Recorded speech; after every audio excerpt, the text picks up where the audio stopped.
Alrighty.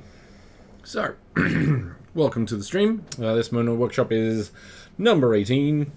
We're going to be looking at building a sculpture in, I don't know, a short period of time. And I'm currently looking at ideas and inspiration of things to make to see what I can do in 1 or 2 hours. This will include from start to finish, so I'd like to try and get like a sculpt in there, retopology, unwrapping, and a material of sorts. So I don't know if I could do that, but we'll give it a shot. So yeah, let's jump in.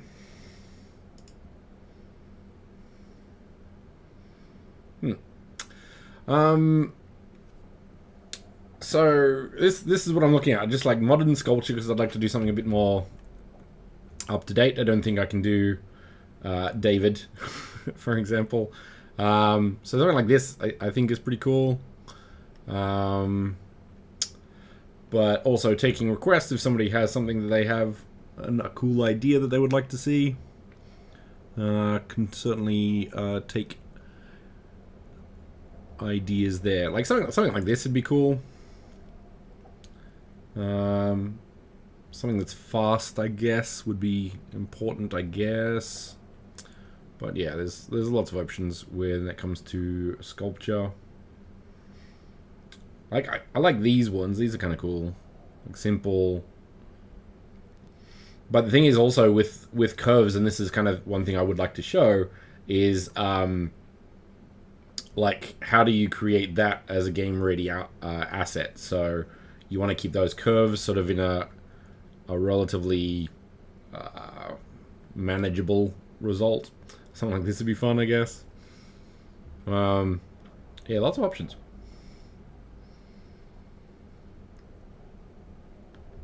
Even something like this. Like, basically the main thing is I would like to show how to get a high poly or a curved object into a smaller polygon. So yeah, there's a few options. I also have some ideas of reflection maps, because like I've got some really good results from like really angular objects. So I kind of want to do a low polygon as well, but maybe not today.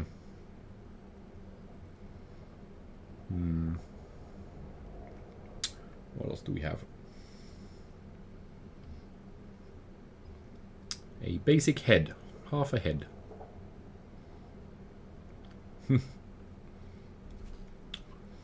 That looks familiar for some reason. Well, that bit does anyway.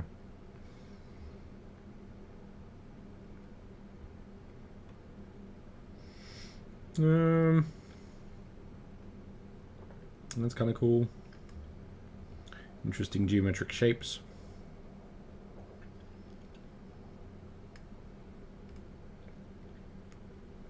Always liked that one. That was cool. I think the better stuff was up here. I'm liking this one. A bit of that.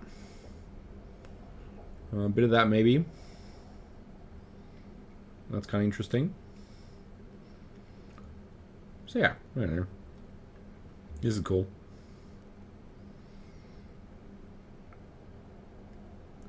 Yeah, lots of options. You know, let's just drag this over here and see what happens.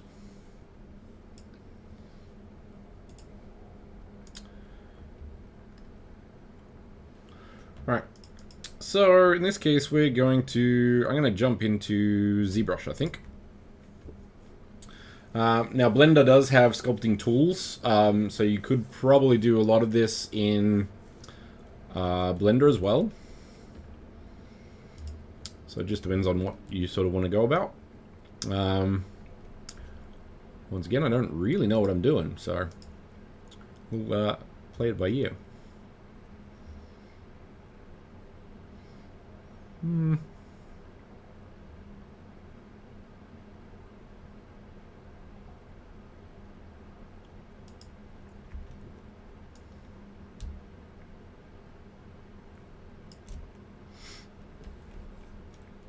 No.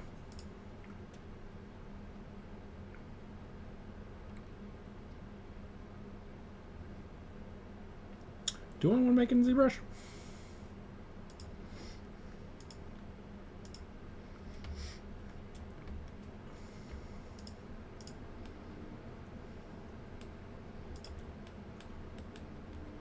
Yeah, where is it?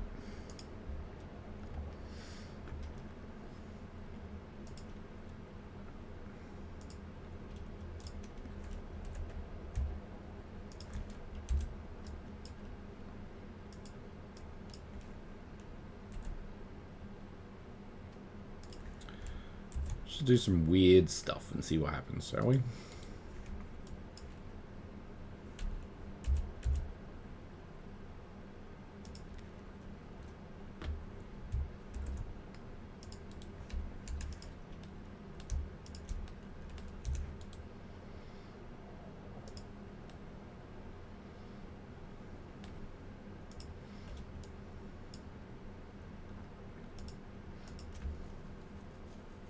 I don't think there's any bend, actually. Where's...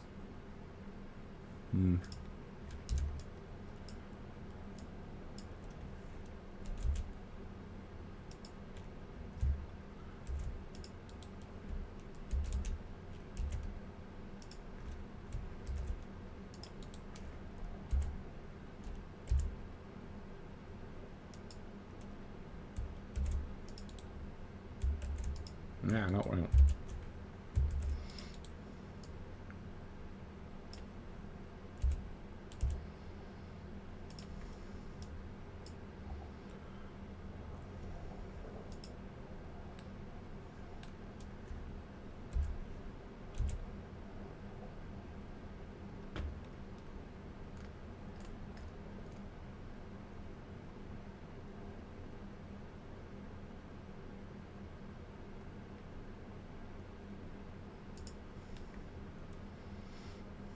Cool.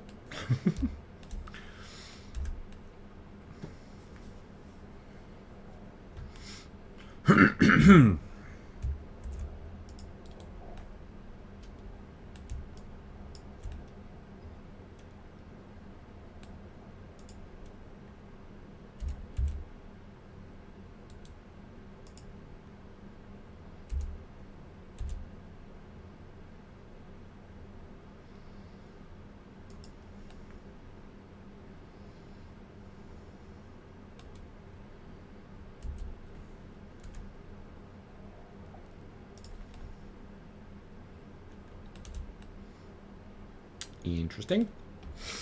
Let's take that into ZBrush.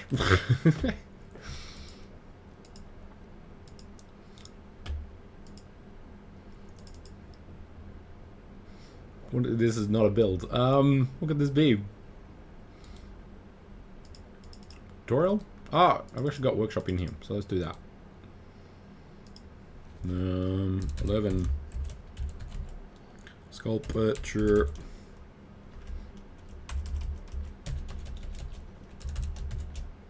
That one. Cool.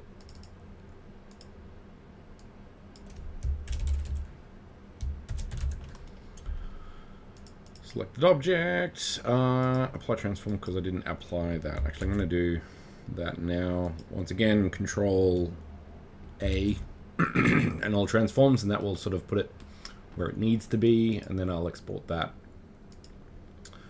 at that, and then it'll be what I expect.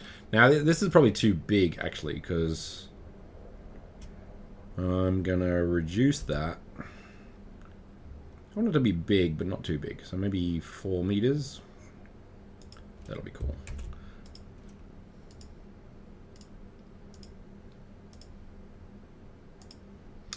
And now I can go in here.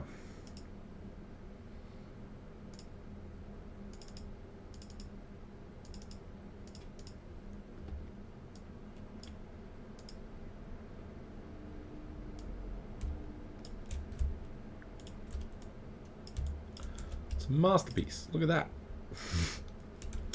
What do we need to do? We need to change the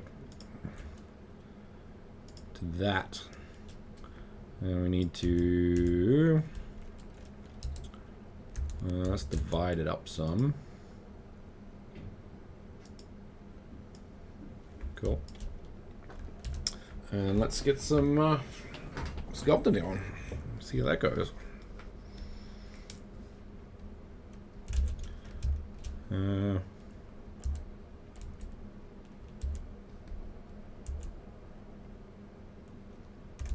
Yeah, I don't think symmetry is going to work on this one. Okay.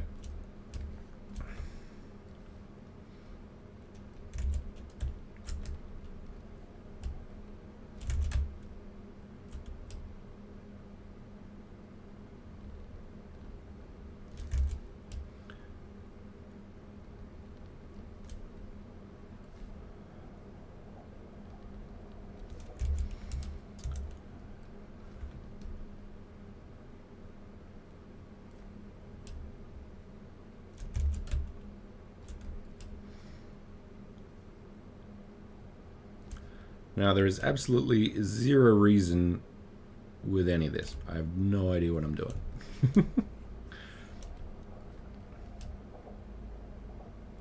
Nope, wrong way.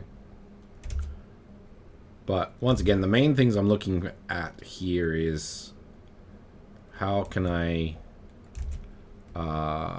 get some curves in there, for example, that can then be edited in a way to make a game ready asset. So that's the main thing I'm pushing here.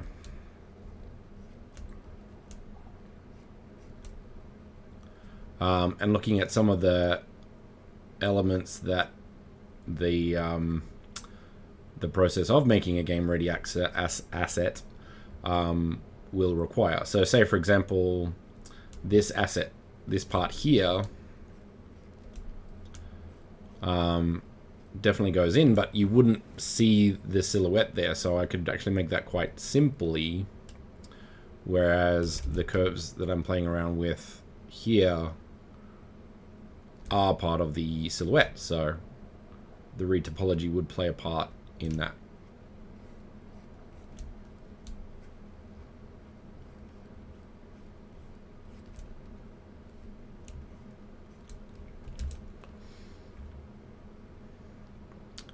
Where's pinch?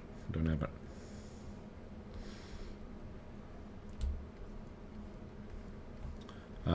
I by no means mean any of this is going to be good. This is going to be educational.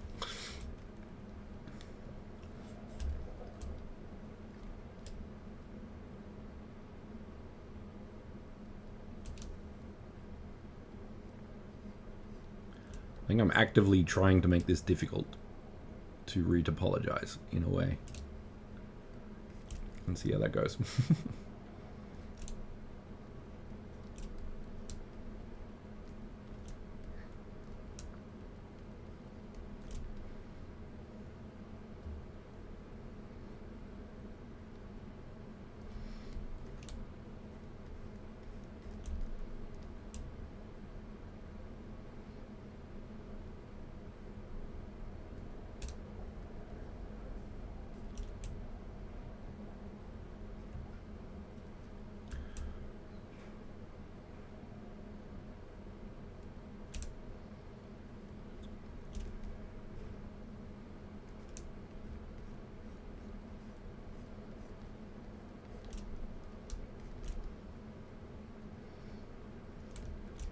Kind of like the eye idea, so I'm going to keep doing that.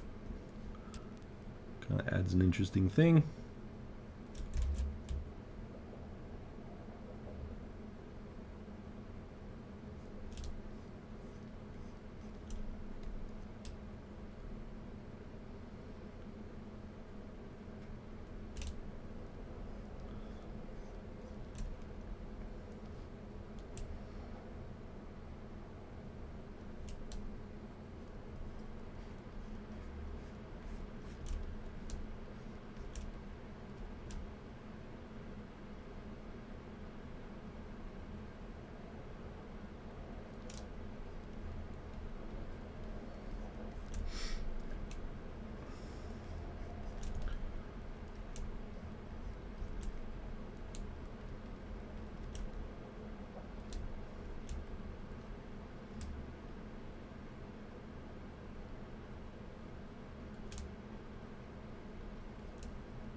Now the thing is, like, ZBrush has some really cool remesh tools, so I'm gonna try something.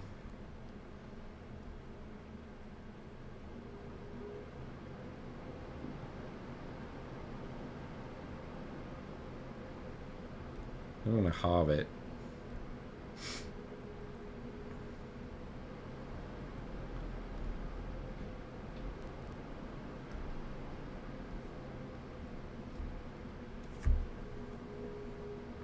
So all of the line work sort of cleans up a little bit, and then I can start building it up again. So that's a really useful tool in ZBrush anyway. There's not that many other tools that do it. So, well, not as good as ZBrush does.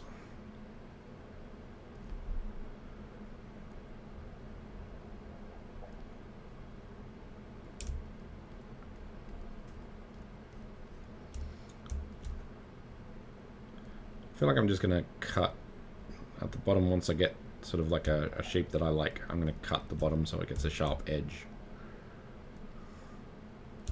I feel that's important to have.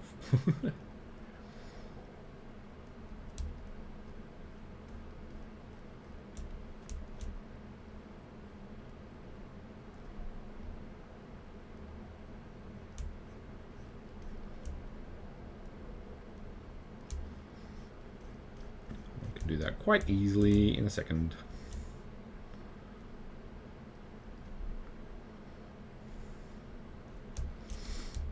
Okay, so that's like the hollow polygon. Now this of course is not going to be the low polygon for the space. This is going to be the low poly for like the sculpt more than anything else.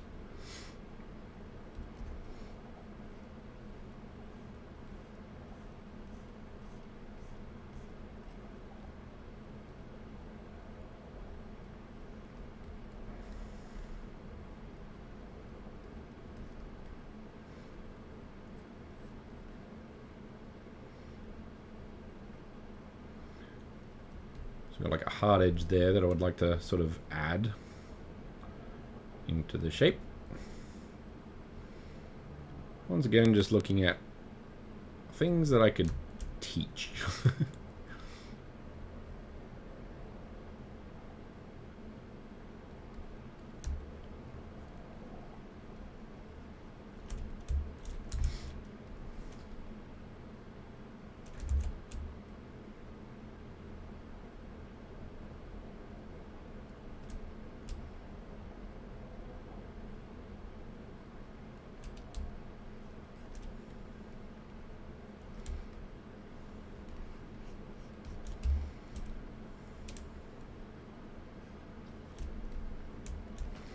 And this side I want like more blurry and weird, so let's just keep on going with that.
Now, what weird things do we have in here that I could probably add to this?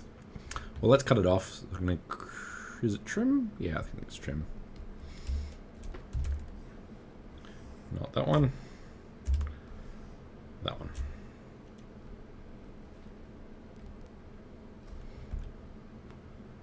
Oh, okay.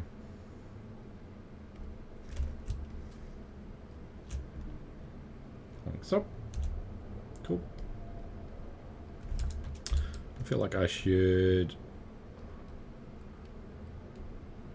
Yeah.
I think this is what sort of like sculpture is, really, half the time.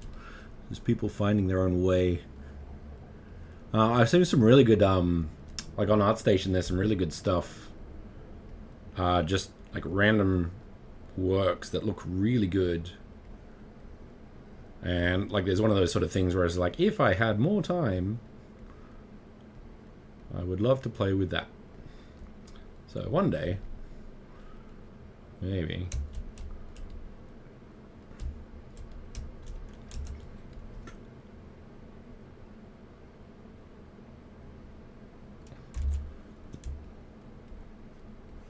Alright.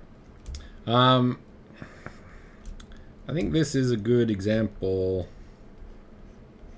Once again, not exactly, like it's not a good example, but it's a good example of how would you make this game ready.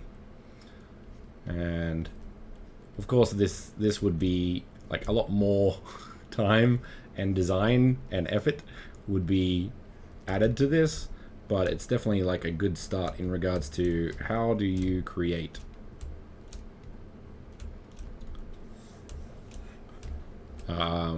an asset like this. So yeah, let's just work on that. Oops, not that one. This one.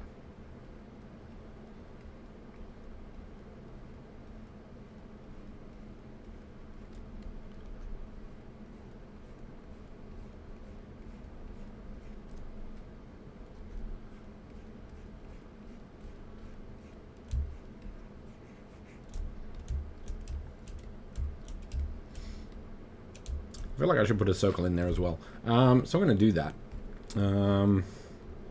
Append sphere. And what's that one? We need this one.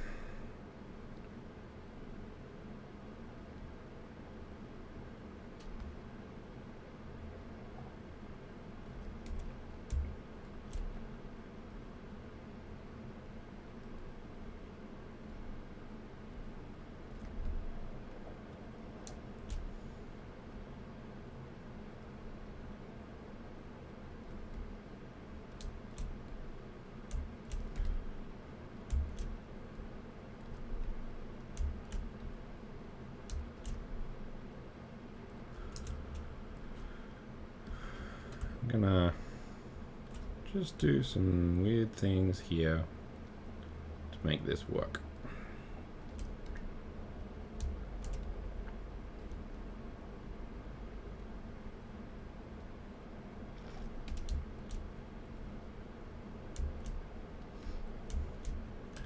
So with over here.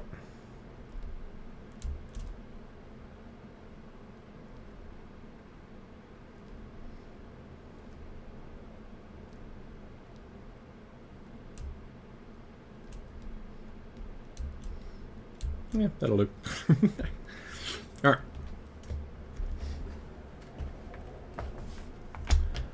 So we have our base shape of whatever it is. So we can... do I want to merge them? No. What I'd like to do is, like... Yeah, I want to keep those separate. I have an idea. Okay, so we need to export that. Just that one, thank you. Visible. Visible. Export.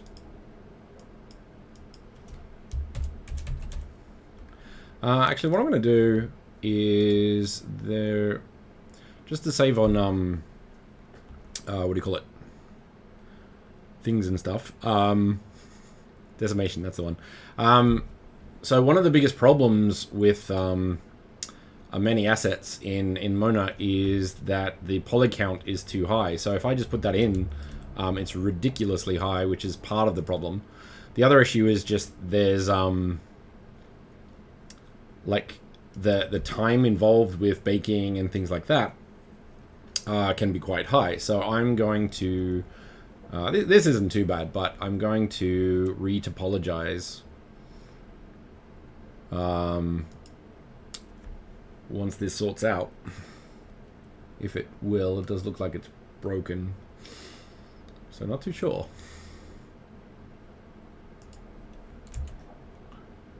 Yeah, actually no, it's not too bad. But one thing it could do is use Decimation Master to sort of decimate a lot of the asset, but I don't necessarily need to do that. But if you decimate it, then this will be a lot lower polygon. The other option, of course, is Z remesher. But yeah, for today, these are fine. So I'm just going to export these, and hopefully that will work.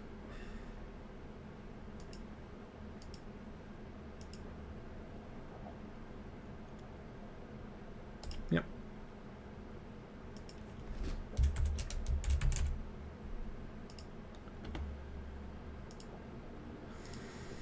Done and done. Now I could save that, but I'm not going to because I've changed it quite a bit. So I can actually just, well, I'm going to hide that one and then import my fantastical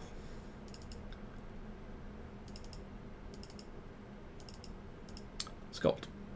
So just this sculpt with a by itself is 5.9 meg, which is quite a lot.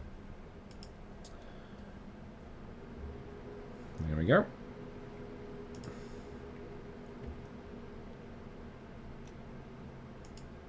Okay. Well, this is all great. So what we need to do is basically create a plane. I'm going to rotate it this way. And basically what we're going to do is retopologize this to be lower. Now for that we can turn this magnet on face. And then every time you move these, it's going to basically stay on the asset directly. And now all of this is curved, so we have to sort of decide like how important is the curve. Now if you look at this shape, it's actually quite straight, so we could probably get away with maybe just one there. It might not even need to do that, but I'm going to, because it is a sculpture and we want it to be like as high quality as possible. The other thing I'm going to possibly do is these are not sharp edges, so I'm going to sort of do a kind of a bevel. Once again, purely because it is like a hero object. So I can grab those two. And then E, and keep building the space. So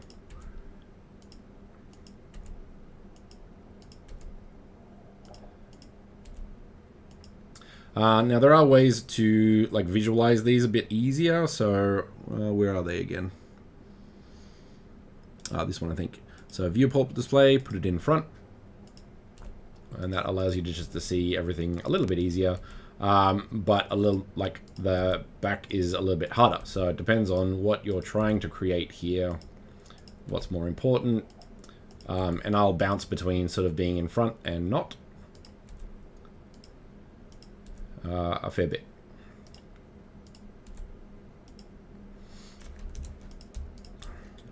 To jump.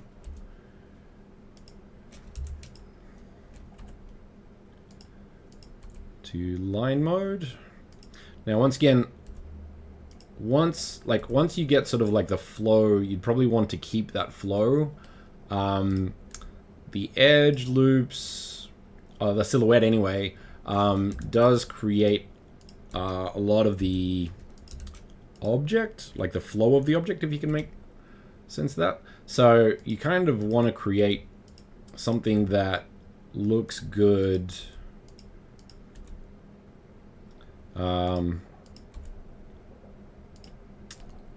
from the silhouette. Now, the smoothness, that will come from the normal map, which we'll worry about in once we get the UVs done and all that sort of stuff. But for the sake of this, we can sort of create the asset as best we can.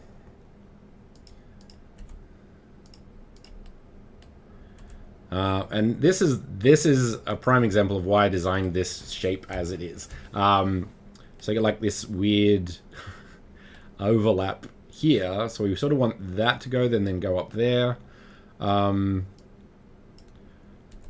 So how do you do that? So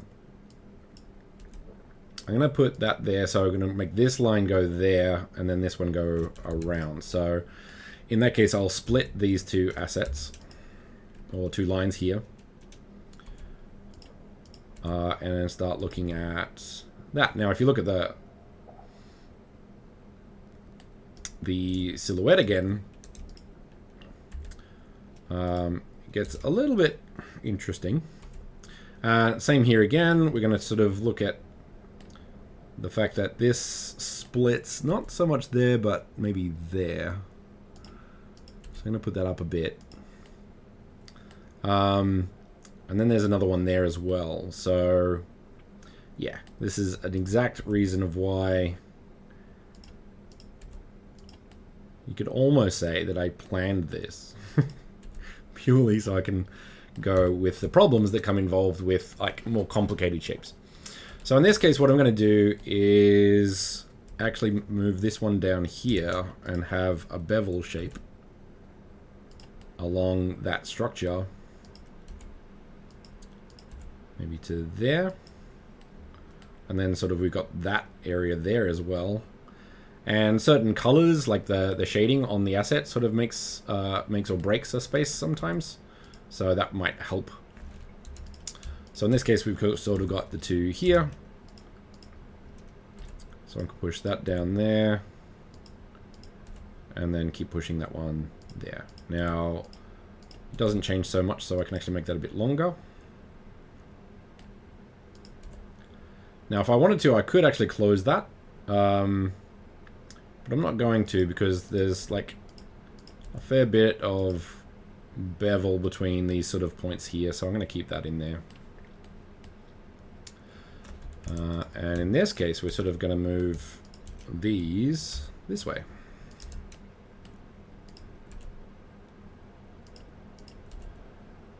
And once again, we have a new shape there. Put that up a bit. And there. Okay. And then we have this new direction. So we can keep going.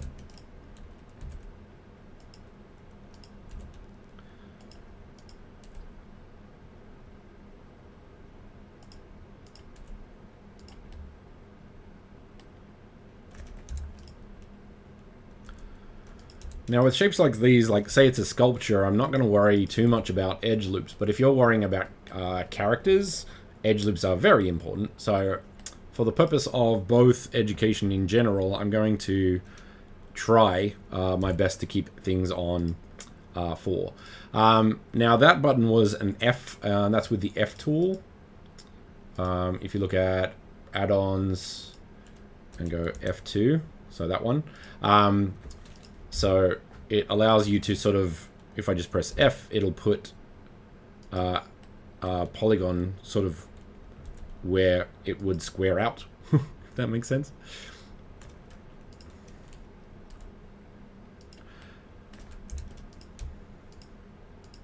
Now this is going to be an interesting case, so we'll see how that goes.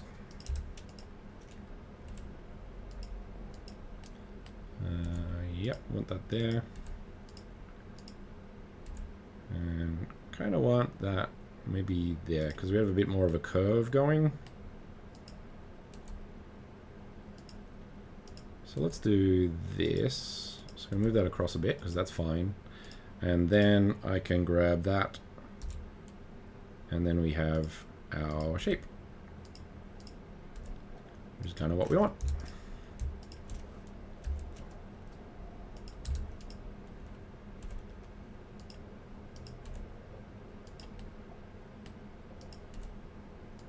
Now the silhouette of this is not as important as the edge. So the normal map will make that look smooth. And you've got like a slight thing, but not so big. So it's not actually as important to worry about in this case. So we can actually sort of go with a bit more. That said, this curve is going to be very important. So I might actually add a few more in there eventually once we get a feel for the actual final result. And once again, keeping that sort of flow in there if we can.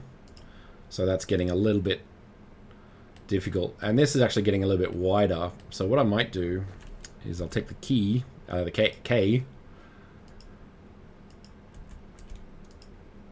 and just add a loop in there.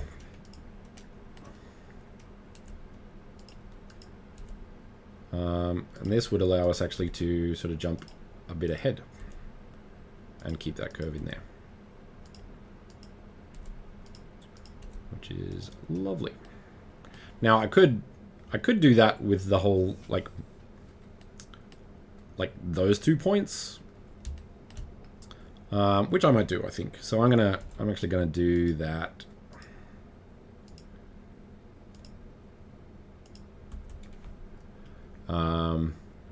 That also means that I need to sort of maybe put one more in there, which is fine because that edge is getting a little bit lacking.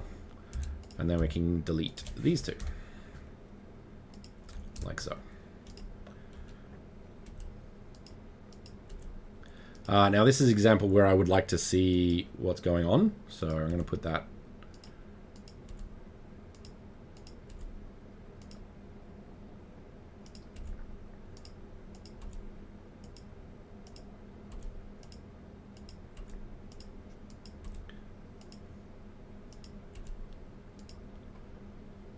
Yep, that's nice.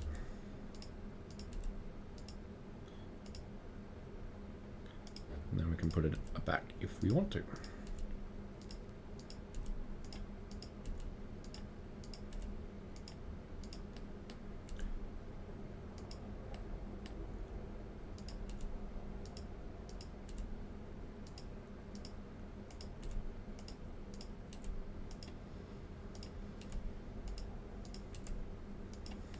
Yeah, so that's, as you can see, a lot nicer in regards to the stuff we're doing there.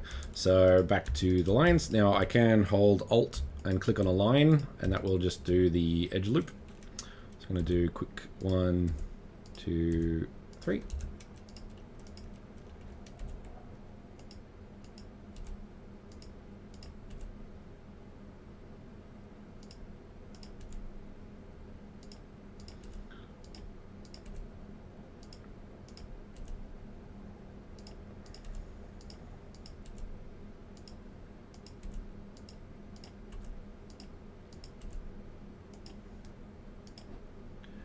Once again, finding that sort of sweet spot for the eyelid, I guess you could say. That's good. All right, so let's go back down here for a bit and get this line going.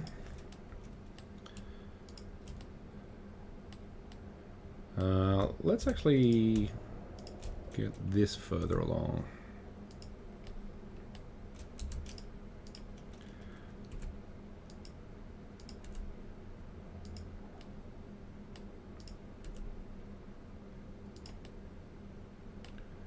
Yep, that's good. And one more.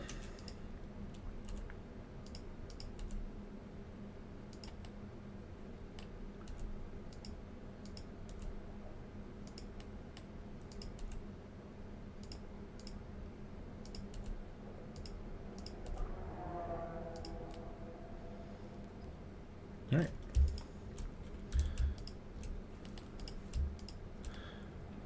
Now we don't actually want that, so I'm just gonna control that one And then move this. I'm actually going to try something.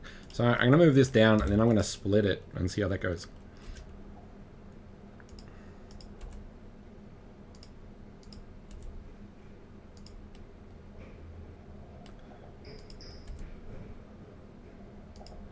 It's going to go well. It may not.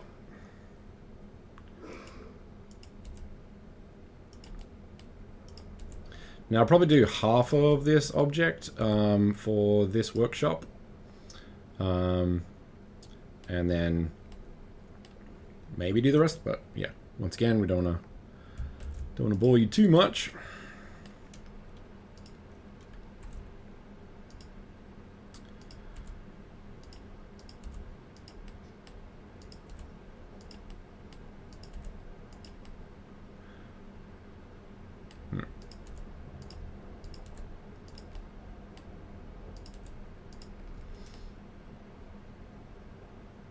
Alright. Okay, back up to here. Let's see. Keep that floor. Go to the edge there of the eye.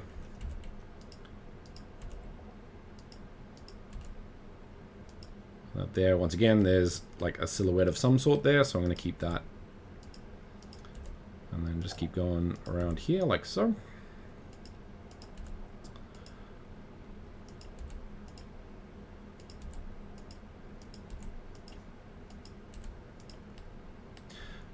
Now these two, because you got a fair bit of curve there, and like this is okay, but this is not. So I'm actually going to control this one. Yeah, I'm gonna see if I can stretch these across the two, so that might be better there.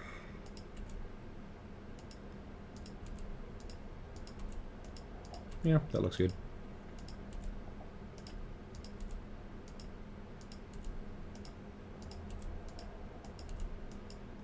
Okay. Now, how I do this? Good question. What I'm going to try and do, I'm going to press F to join these. And then I'm going to Control R to put 3 in there. And get that around.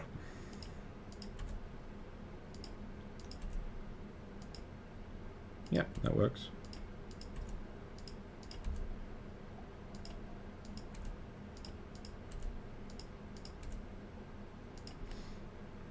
Alright.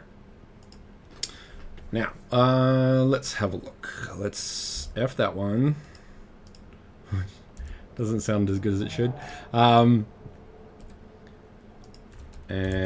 join those two. And then, once again, we've got our 4 polygons, which is kind of what we want.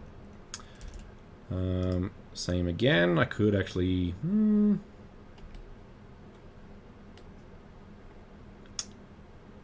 Do I want... Yeah, I think I do. Once again, this is not going to be a very good silhouette. Like, it doesn't really matter so much. It's more a case of just getting the shapes in there. So, if I do that, we have our sort of 2 shapes, which is kind of what we want. So that's fine.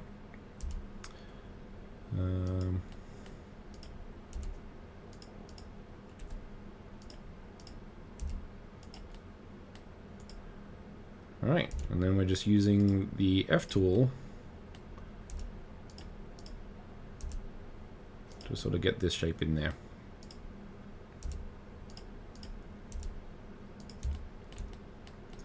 Now, right angles like this don't usually go very well, so I'm actually probably going to, once again, because this is a sculpture piece and we need it to look as good as possible, but as low as possible at exactly the same time,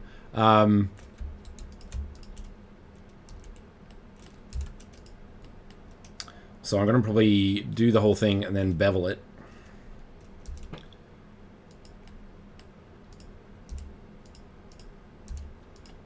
To get that sort of quality in there.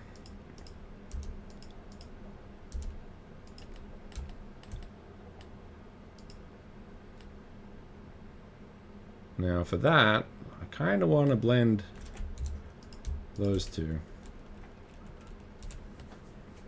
And that works. And this is a good example of edge loops. So we want that edge and that edge to be beveled, but it doesn't loop correctly. So that is why good edge loops are very important. But for now, I'm just going to... yeah, I'll do that. So I get bevel. Put it there like so. And then we can kind of clean these ones up.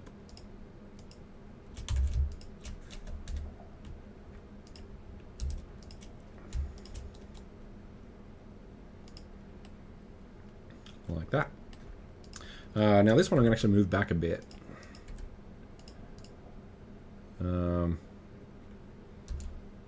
Maybe put that there.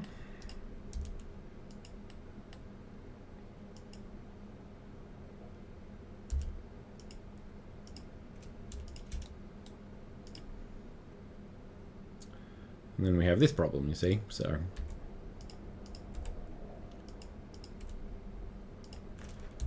Yeah, not so bad. Not bad at all. If anything, we've actually kind of made it better because the loops might line up a bit better. So you've got that internal loop, which is great. Cool. The only thing that doesn't loop is this one, so I'm kind of tempted to make it loop. So let's do that.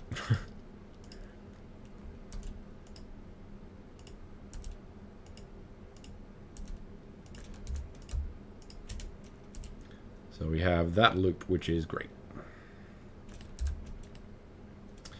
All right. Next up, let's do...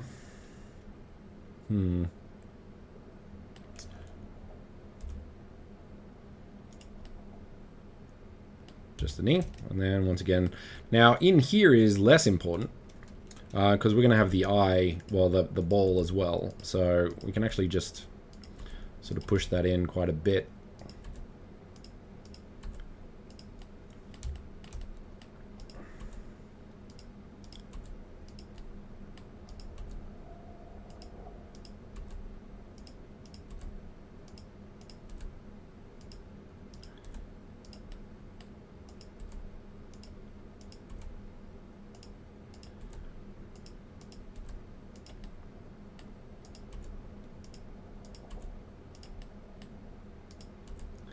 Now those are a bit small for the gaps that we're, well, not the gap, the location. So I'm kind of tempted to maybe just close those three off. And yours kind of want to do it with 2, so when I delete that, it's another polygon. So that's just reduced the poly count, but keeps things in 4s, which is kind of neat. So we can do that. Yeah. All right, let's go here, I guess.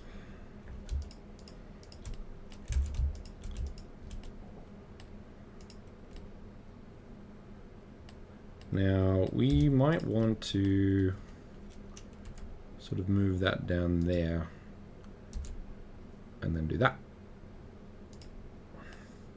But from there, maybe there. Do that up.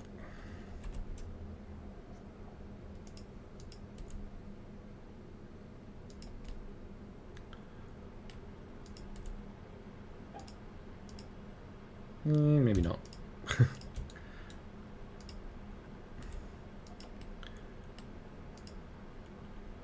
Let's see how it goes.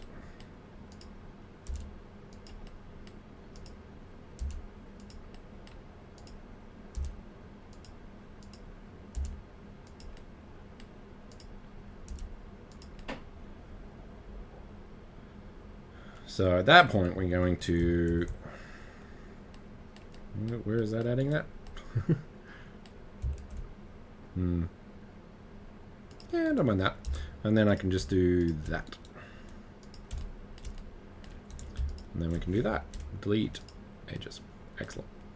Now this point here, I think that would be a better triangle. So So we get rid of that one, and that's fine. And then we can just keep on our way.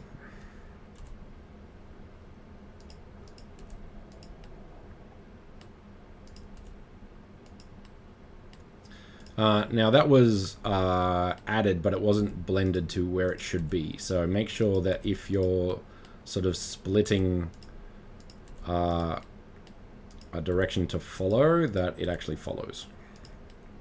Like so. And then we can just go back to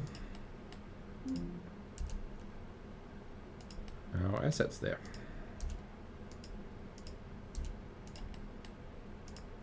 Now that's quite high, but the thing is also, like our...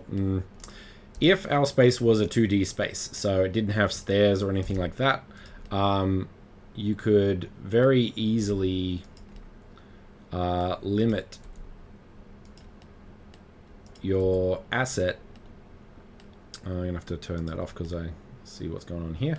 And then we do that. So then we can sort of see both. Yeah, that's what we want.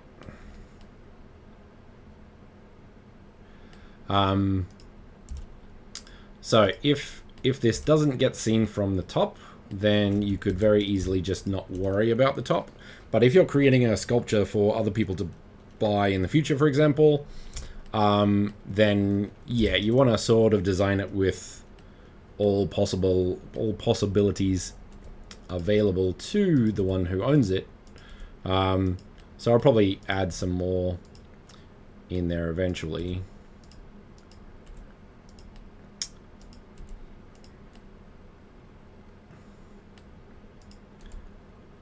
So in this case, we're sort of going over the top, and then I'm going to add another one.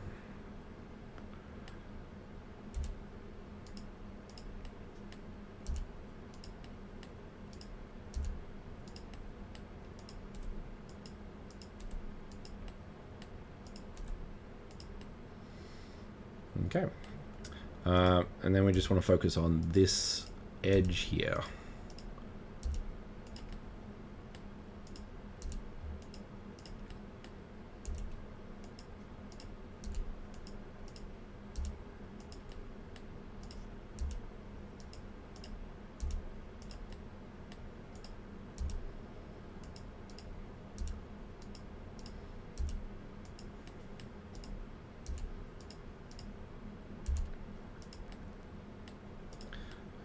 Once again, things are getting a little interesting here, but that's fine.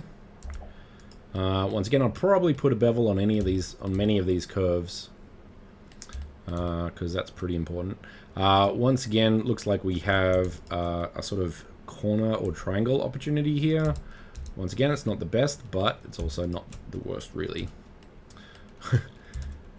And then we can sort of grab that and put that over here. So that's fine.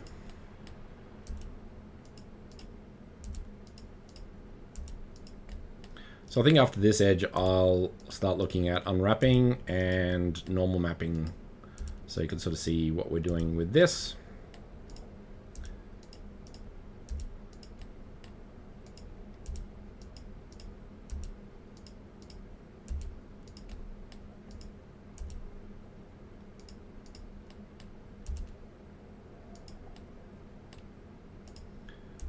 Because this will be like, it's a fair amount of it, to be honest.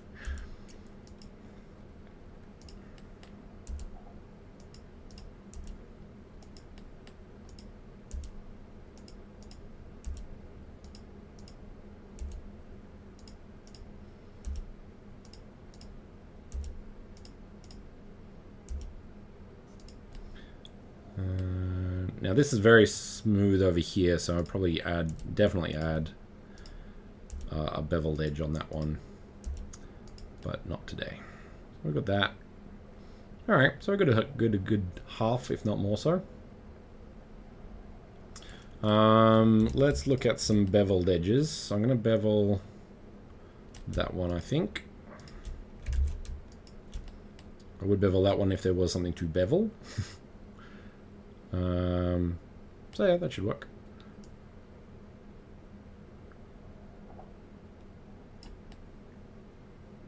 That's cool.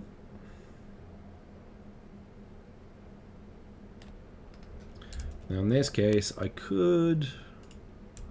Let's just do this. And we have a square again, which is great.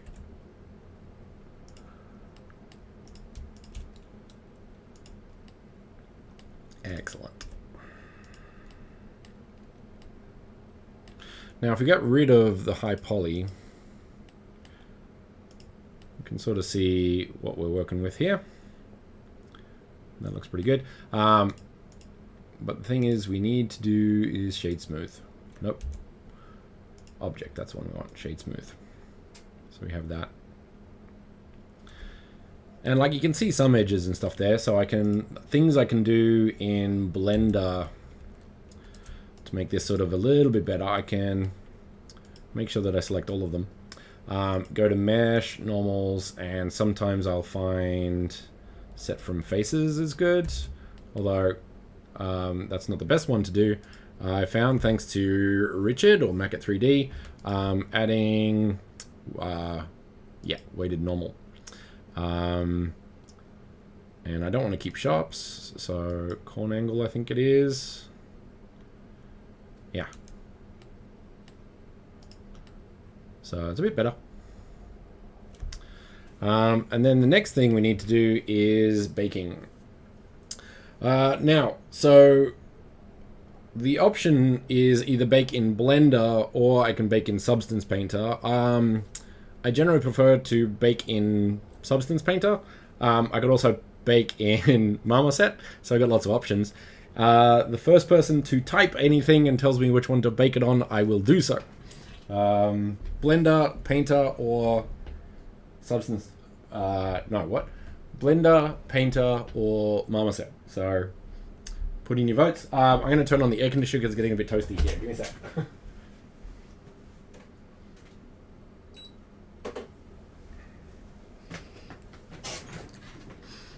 Or no one. Or the chat isn't working. One of those. Someone send me a message to say that this chat isn't working. Thank you, Kinthik. Kinthik? Kinthik? Alright, Blender it is.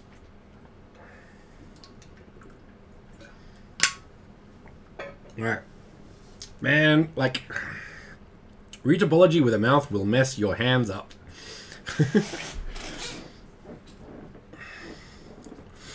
Alright. So, Blender then. Okay, so we're here. That's the original. That's the high polygon. So let's do some naming. Cube high. Cube low. Alright. So, first though, we do need to unwrap it. Now, this is going to be an interesting shape to unwrap. Yeah. Okay. That's actually really, really interesting. I'm gonna grab that one on the inside. That one on the outside. Let's go those ones and see how that goes. And mark seam. Yeah. Make sure I can select it all. Go to UV editing. And because we've got those marked seams, we can just go unwrap. And then it does that. Once again, make sure that everything is selected. Yeah, that's better.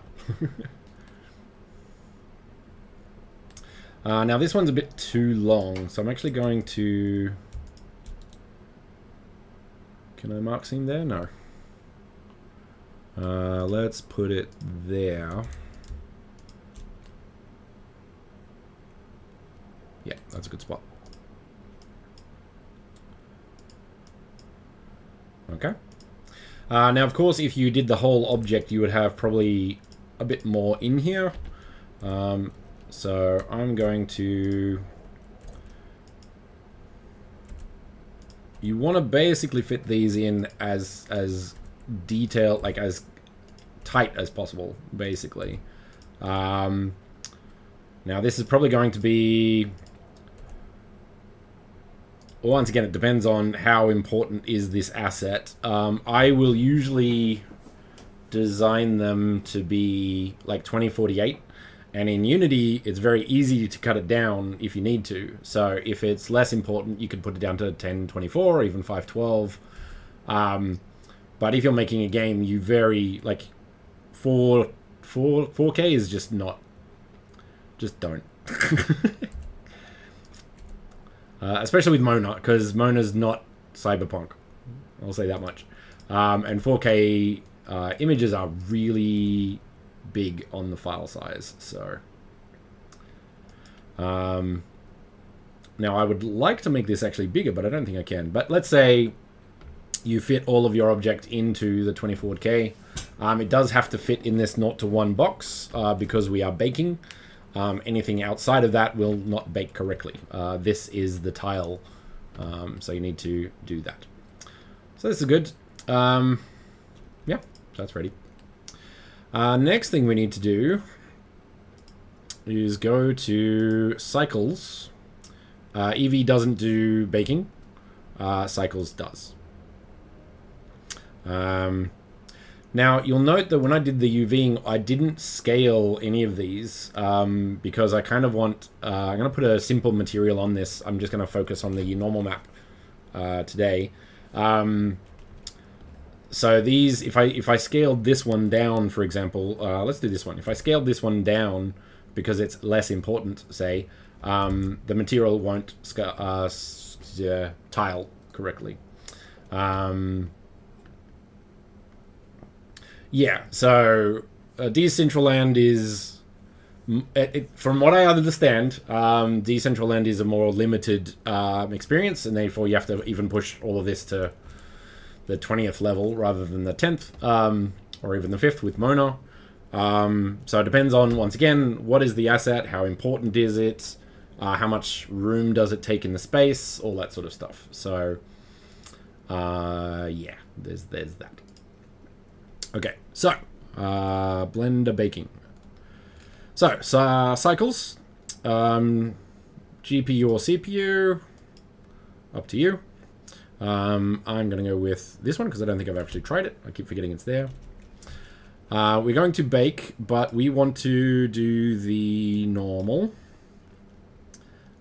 We want to do selected to active. So we're going to select our normal, our high poly first, and then our low poly, and then we're just going to hit bake once everything is set up correctly. So let me see. Normal. This I usually put pretty small to start, so there's less exaggeration. I'm going to control A both of these though to make sure they are at the right scale. So 2 centimeters is actually 2 centimeters. And then everything else is correct, I think. No, then we have to go to shading. We have to click on our low poly and give it a material. So let's go new cube. Now what you have to do here, or what I do, is add a image texture there. You don't even have to connect it. This is purely something to bake it onto. So I'm going to go new, and then I'm going to put this on 2048 by 2048. Everything else is fine. Just go OK. Now the main thing you need to do is make sure that it is selected. And that's it. Like, that's all you need to do is just have an image on the low cube, not the high. And if you had a material on the high poly or whatever, that's great. Like, you could do that sort of thing, but I just want to focus on normal maps today. So select the low, hold Shift, select the low, sorry. First select the high, then select the low. So that's the last one, so it's active. Go to this, go to bake once more, make sure everything's set there. Selected 0.2, 0.2, and then bake.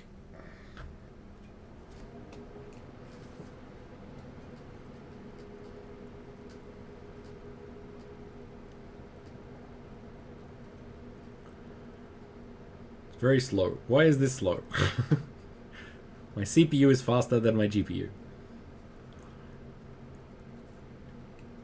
Or it picks up speed, one of the two.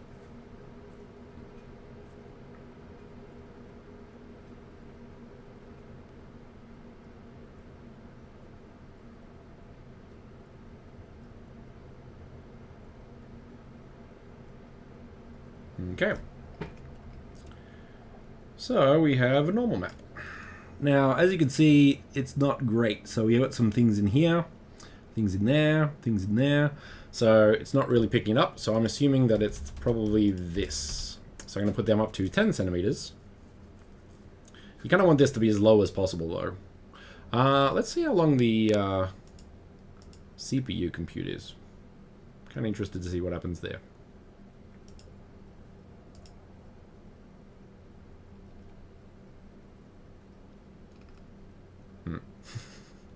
And try again.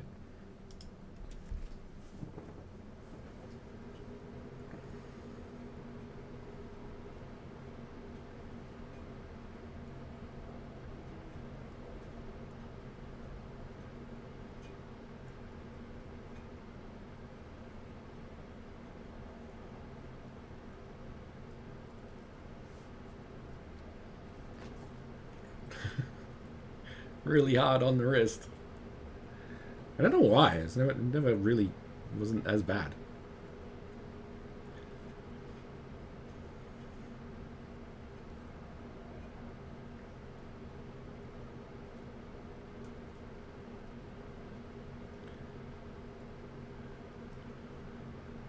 About the same. So this looks pretty good. Yeah, that works.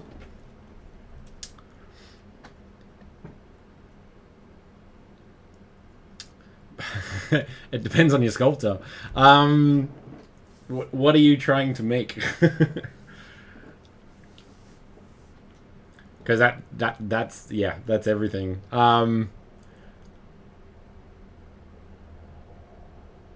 Yeah, like it depends on if you're making a very like hard surface object. Are you making a sculpt like I did with ZBrush? Like that is an answer that cannot be answered. That is a question that cannot be answered easily. All right. Let's put this somewhere.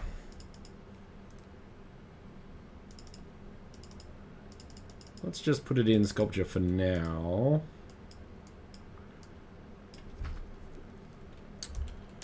Cube normal. Sure. We also need our low polygon, so I'm going to export that one to cube low.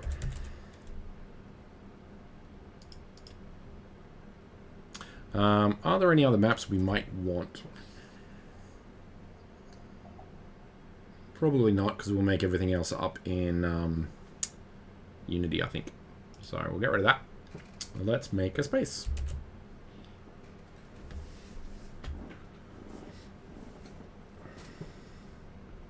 Okay.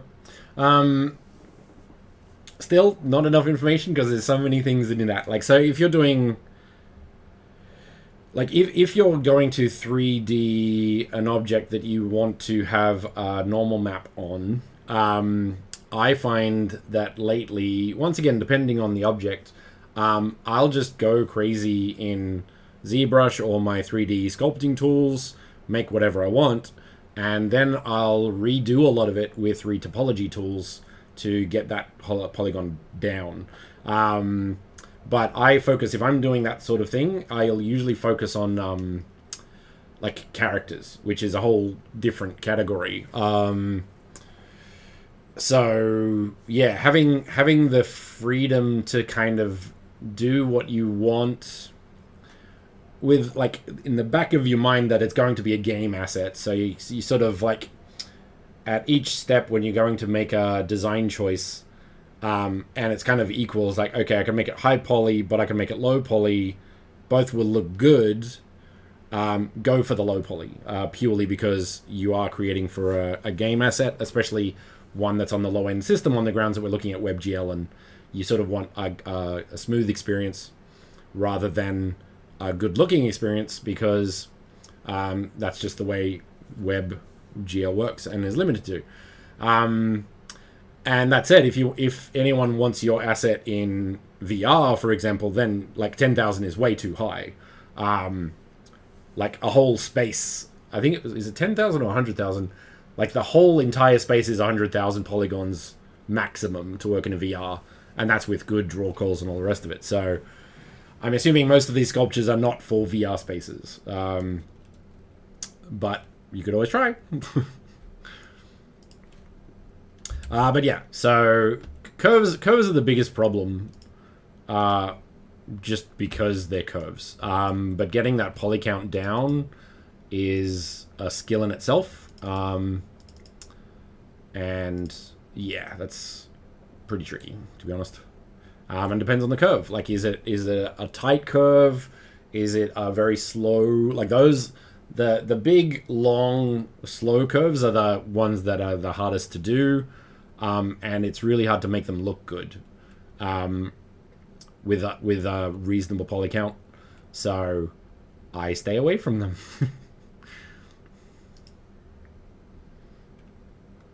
Yeah. So you can, like, it is definitely possible to get both, but you, like, if you want both, you have to keep both in mind at all times when you're developing it. So if you go in saying, I'm going to make the best looking space, and then try to downplay it, it won't look as good because you didn't really have those two things in mind. And then if you're going, I'm going to go super low, not worry about the looks, then that has other problems. So, like, the skill in itself is designing for a low, not low quality, lower than Cyberpunk 2077 quality space, basically a WebGL space, or a VR space. Like, those two are slightly different things, but they overlap a fair bit. So just being able to keep everything in mind as you design, and each time you build, you pick up more of those hints and tips of, okay, this is a bad idea, this is a good idea. There's lots of different directions with that sort of stuff. So it's kind of half the fun. It's like problem solving.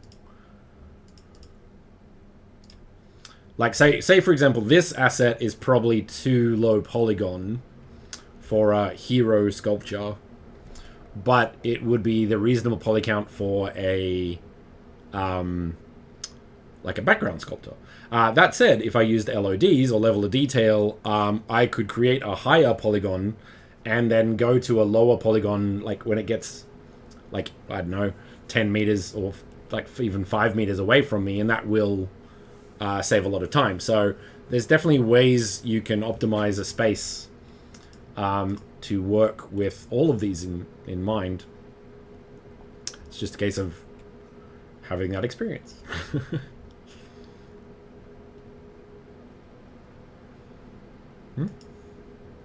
Wrong one. That's better. Okay, so remove that. We want our assets. So let's grab them.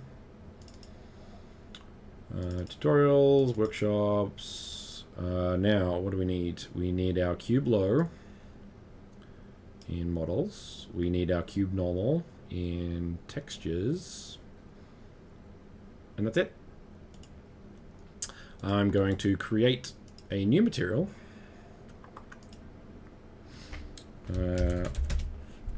Just for the most original naming. Now this is... Now I could... No, I'll do it how Unity does it. So I'm going to drag this onto a normal map, and it's going to say fix now because this is not a normal map. So I could do it manually here or just fix it here. And that's much easier. Let's make an artifact. Let's make it an artifact. So I'm going to put my artifact there. I'm going to get rid of that one. I'm going to unpack it so I don't have to worry about that particular issue.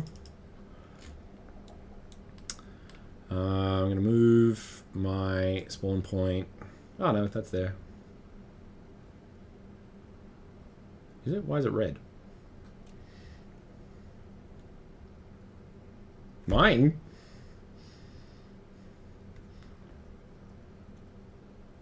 A piece of my what?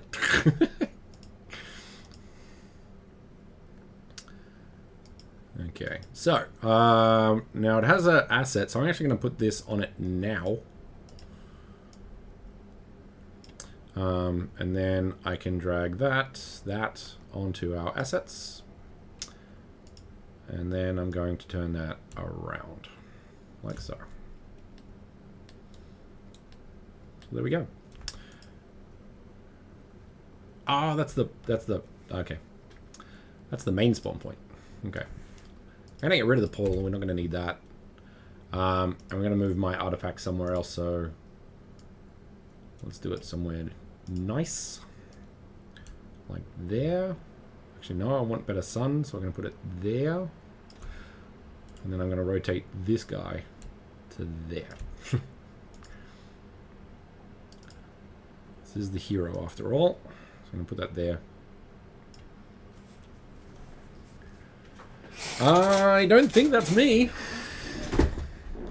I've minted one space, and that was like for the first bounty. So I don't know what you're talking about. Which space was it? What's the name of it?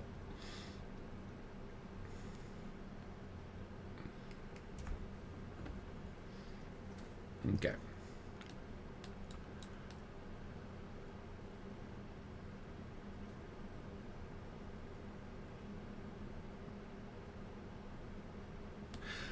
So this is a good example of kind of what normal maps, no worries, normal maps do. Like if you look at this, it's really smooth, and kind of regardless of how you look at it, like that's actually really good sort of depression.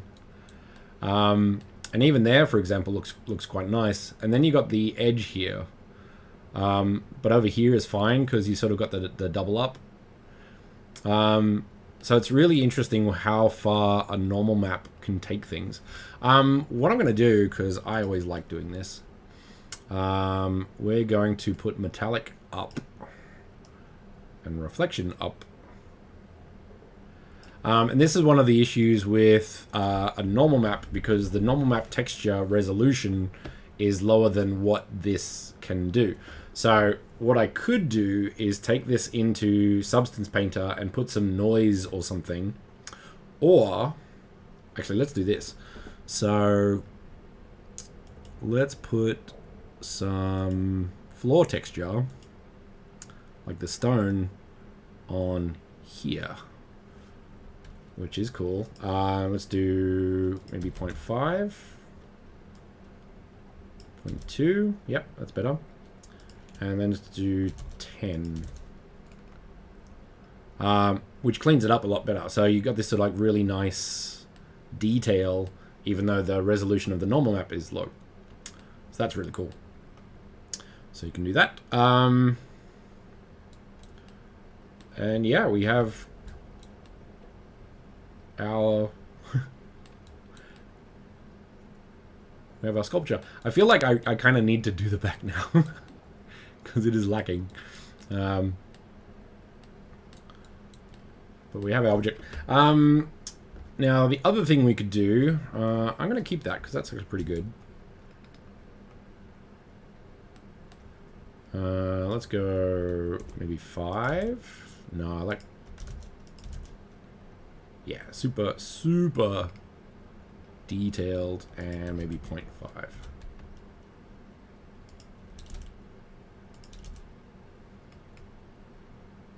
That's nice.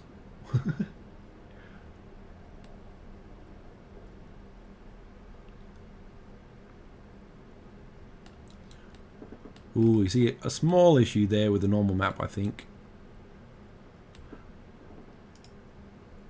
Where is that? Yeah, there. So I'd have to rebake those if I wanted to clean that up, or take it into Photoshop and clean it up manually.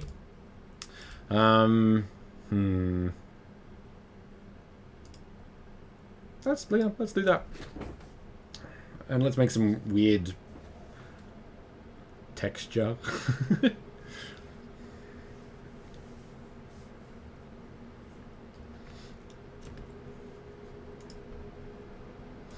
Now we want 2048 by 2048 again. I'm going to open the one we've got.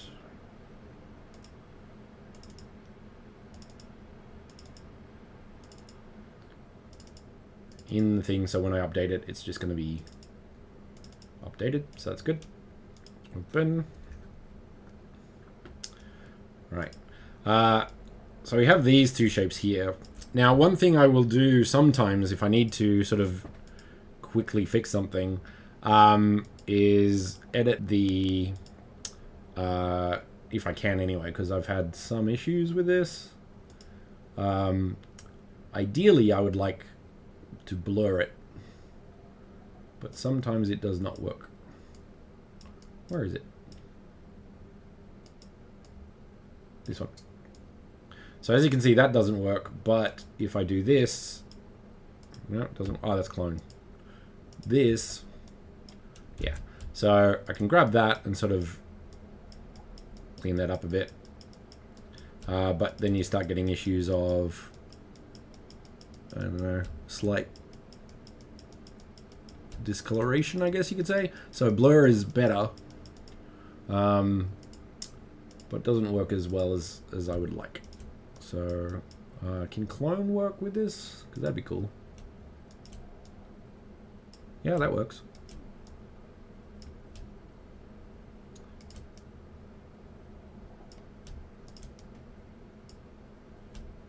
So you basically want this to be as like neat as possible, so you can't see.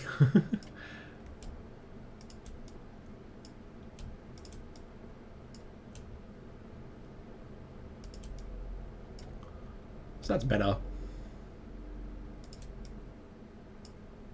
Yeah. And you got this as well. So let's just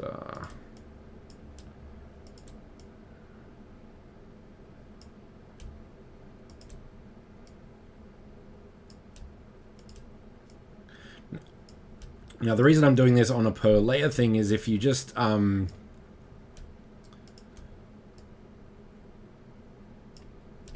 the colors on the top, it won't work as well as you would hope. I'll say that.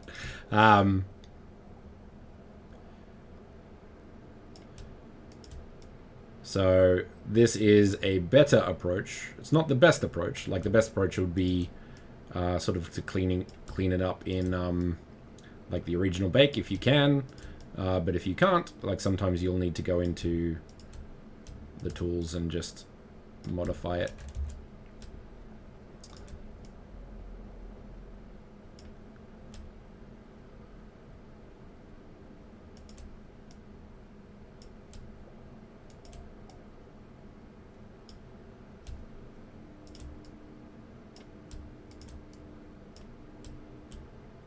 I wish smudge worked.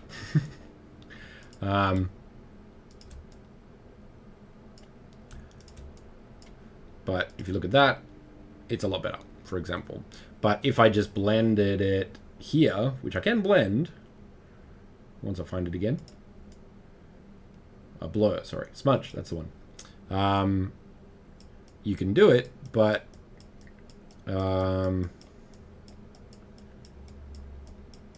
sometimes the colors that happen with this approach are not correct normal maps. So you might not get the result you're exactly after, depending on the situation. Yeah, so that's annoying. But yeah, that's one approach to sort of dealing with these. This doesn't come up nearly as much, so I can usually just get like this and just zoom it out a bit. It's not as obvious as the other ones, so that's fine. Okay, so that's a bit cleaner. So that's that, and what we want to do is just as a random example, let's do some How do you do cool textures with Photoshop? Let's do noise. No. Render, that's one. What's flame?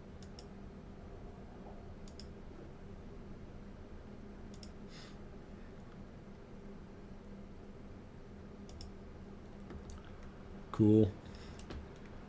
What else we got?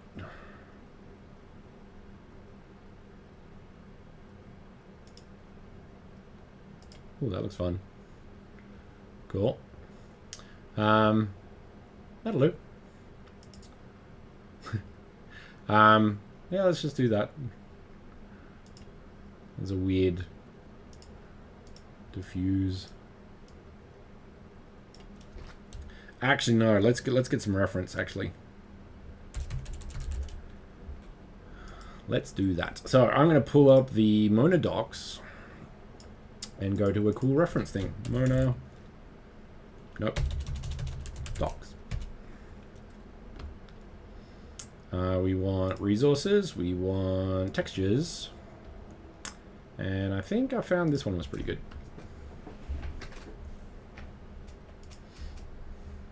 What do we want?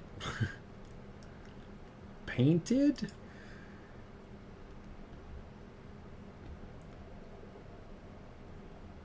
That's kind of cool.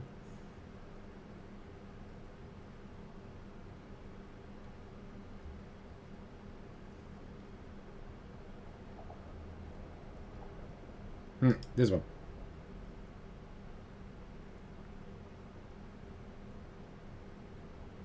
Yep, that'll do. 2K, please.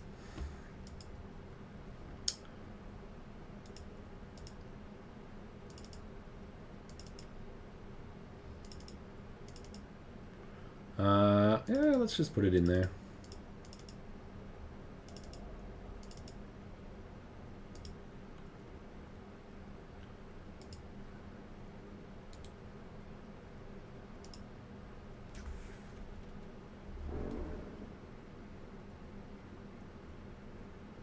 What? Why? What? No. Not what we want. Okay.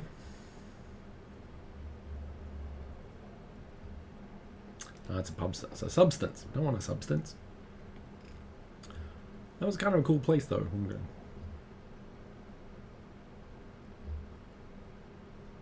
Interesting.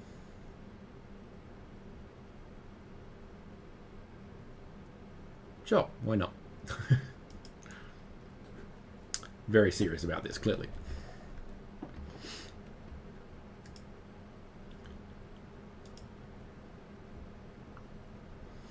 Now notice these are really big. So it's a good idea. This is a lot of assets though. Like I think it has like all of the ones. So you make sure that one, before you create the mintable file, you delete the files you do not use, because the mintable file will keep them in their original state. And the second part is make sure you size your textures as big as they need to be. So I can show you an example of that here. So these are normal maps. I'm probably going to try see if I can. So we don't need that. We don't need that. So I can get rid of them.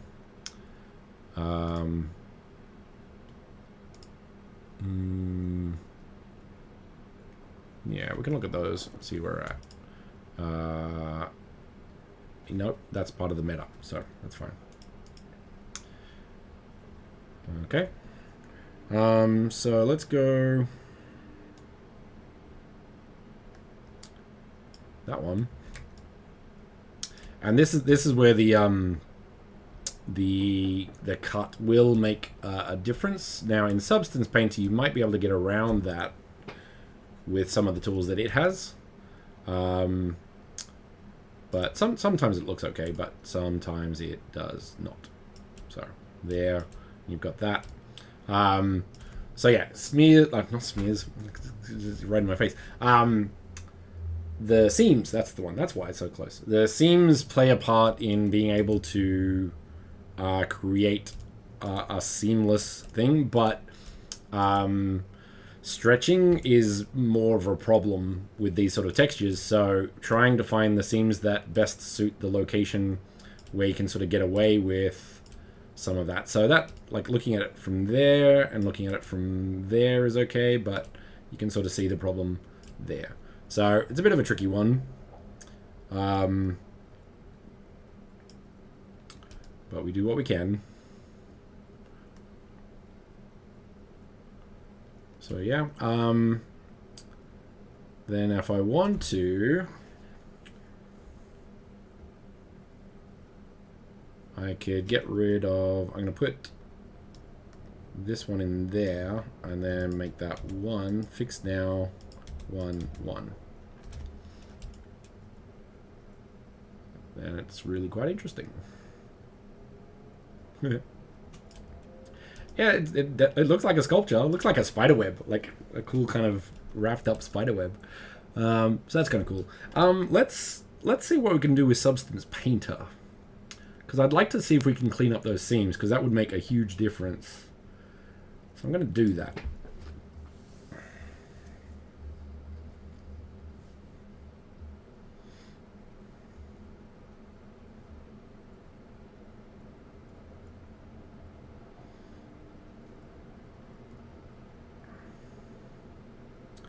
Hopefully it works. Sometimes, like, it'll load and then crash, but then load anyway. It's a really weird thing.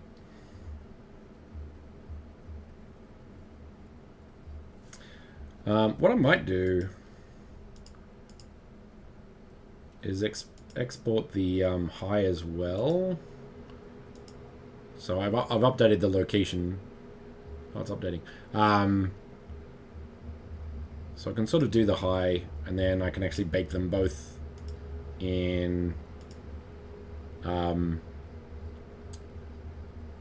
thing that we're about to open. Is it gonna open? What's it gonna do?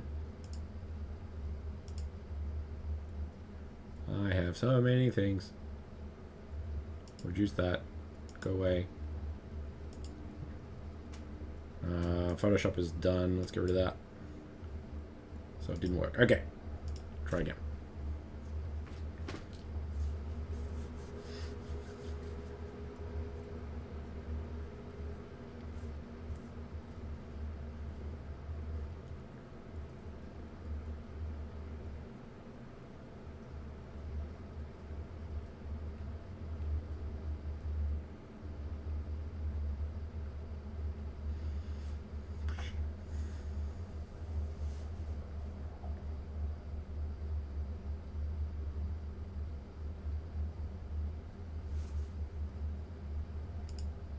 Oh, that button. I should have done that.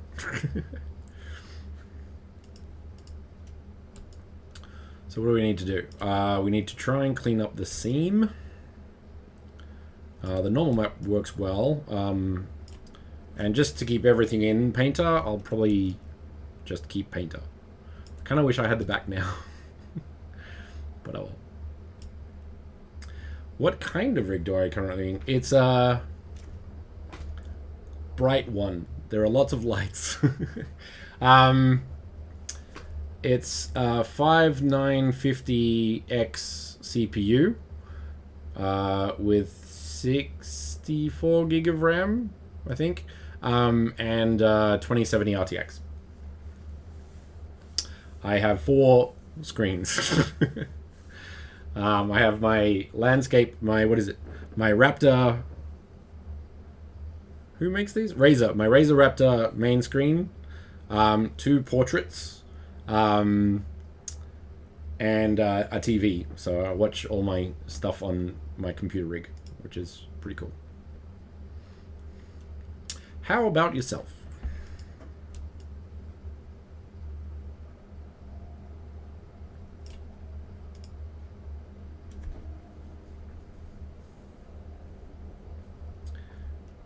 I keep forgetting how to pull up the system thing. I should know. Like, I've been on computers for a long time now, so I should be able to pull up the system and see what my specs are, but I keep forgetting how. It's kind of ridiculous.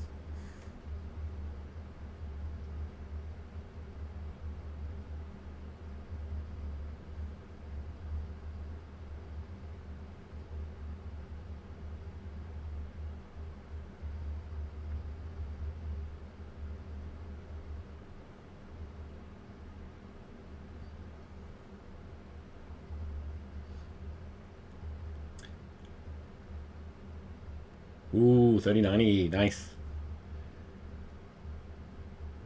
Okay.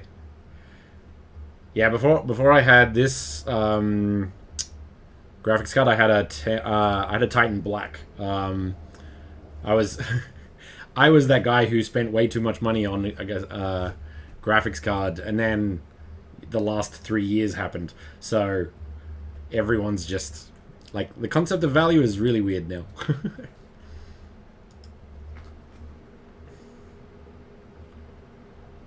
But yeah, 3090. Yeah, AI generation, like as in art, like AI generated art. Is that what you're trying to do?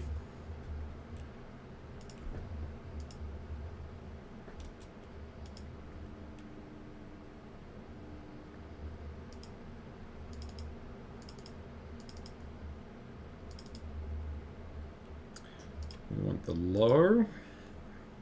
Leave everything else. Cool, we got that. We want to bake, so that's down here. Put that up to 2048. We want a high poly, which is this one. Usually it's alright. We'll give it a shot. No, there's a couple of spots. A couple of big spots. So let's try that again. 0.1. Can't go too wrong. Yeah, that's better.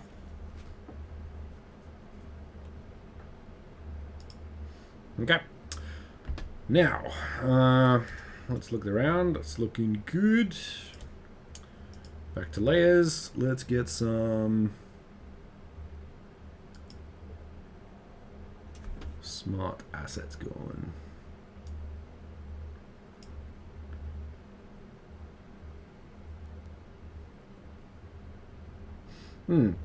Yeah, it's really interesting stuff, actually, but I don't know. I kind of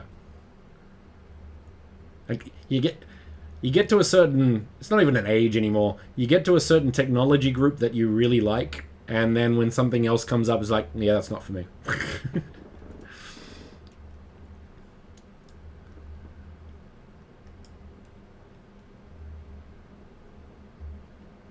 Well, that didn't work very well, did it?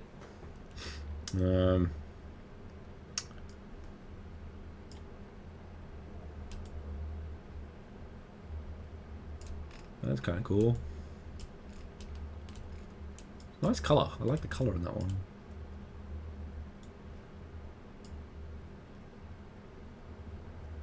Ooh, that one's interesting. I like Substance because it does cool stuff with edges. Like, even though there's a seam there, you don't see it at all. Yeah, it's pretty cool. Yeah, I think it's definitely something you could like really dig into. But well, the other problem that I have is it's just like I have so many things that I'm digging into, so that's cool. I like that.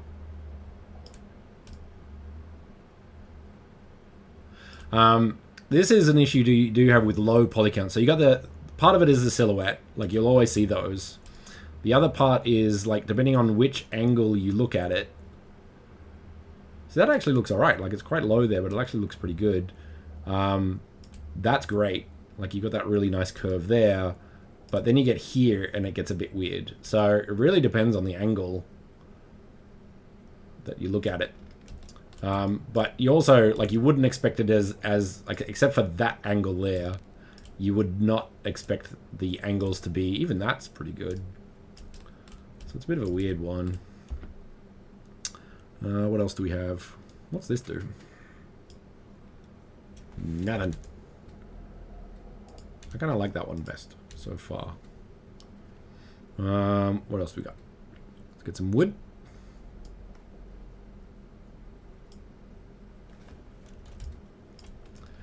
This is that the crease or not? Is that just the wood? I think it's, why do I keep saying seam? Crease. I think it is the seam. The seam is there, so this gets a little bit fuzzy. Yeah, you can see it there. There is I forget which one it is, but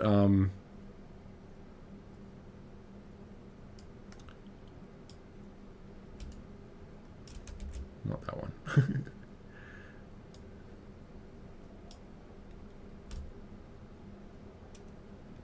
That's kind of cool.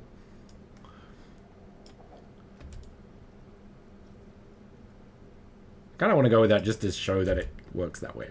It's really quite good. Get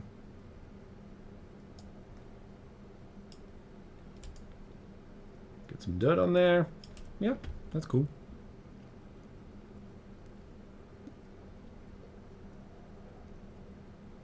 Ooh, that'd be fun.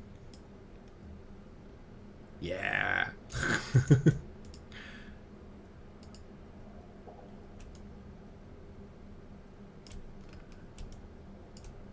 Like, is the seam there? It is. Yeah, you can just see it in some places, but I don't know. That's kind of cool. I like that one. Let's do that. Yes, yes, yes. Oh, and then you have the eye in the middle. Oh, that'd be cool. Let's do that. Export textures. We want to put this in our folder.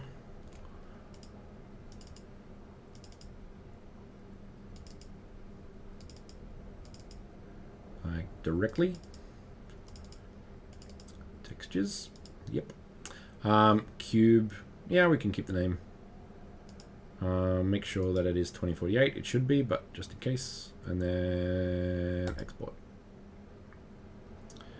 Cool. Let's go back.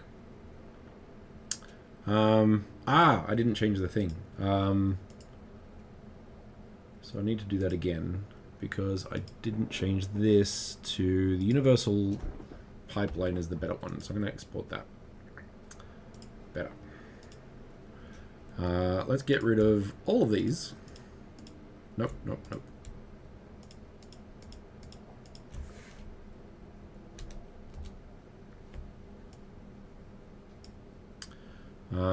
And we need to put these on here. So I think it's this one. Nice. This one. Nope. This one. Perfect. And normals. Fixed now. There we go. And like that one's much harder to see the edges, which is pretty cool. Like if you look at it from that angle, like you wouldn't even know that it's so low polygon. So really quite good. I kind of want to do the eye now.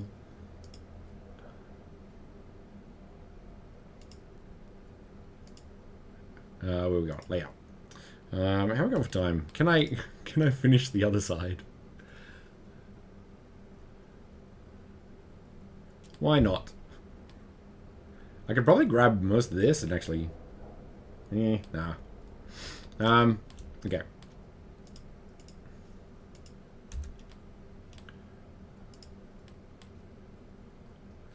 Hope you don't mind, but I'm going to jump in and finish this because I kind of want to...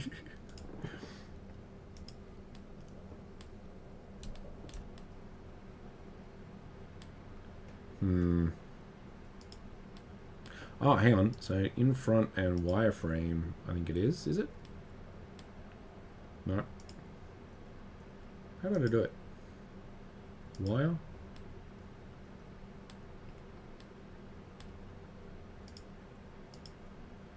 Yeah, I think that's what I want.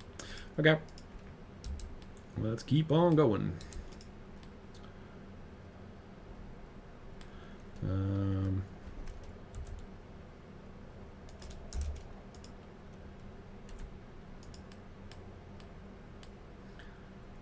Quite tricky to see, actually. Let's just do it this way, I guess. Ah, that's not on, that's why. That might explain it.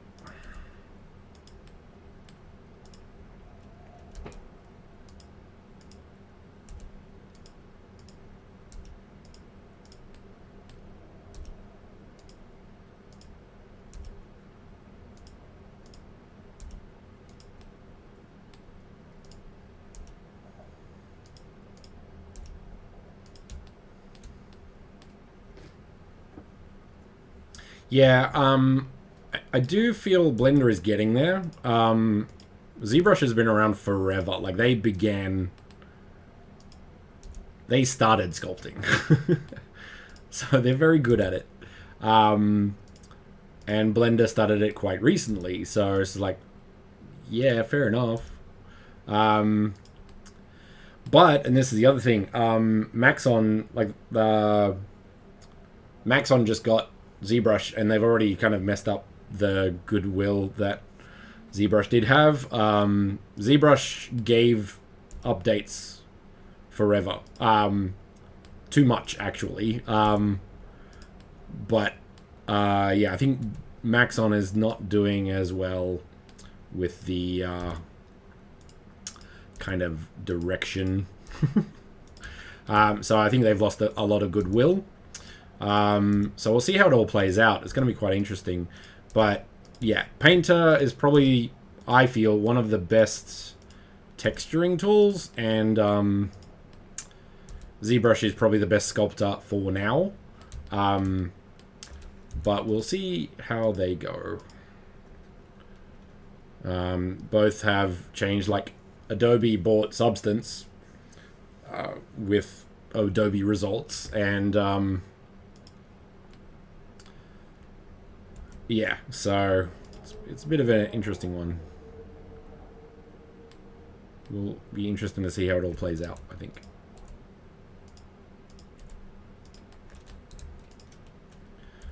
I'm doing this really quick. For better or worse. Nope.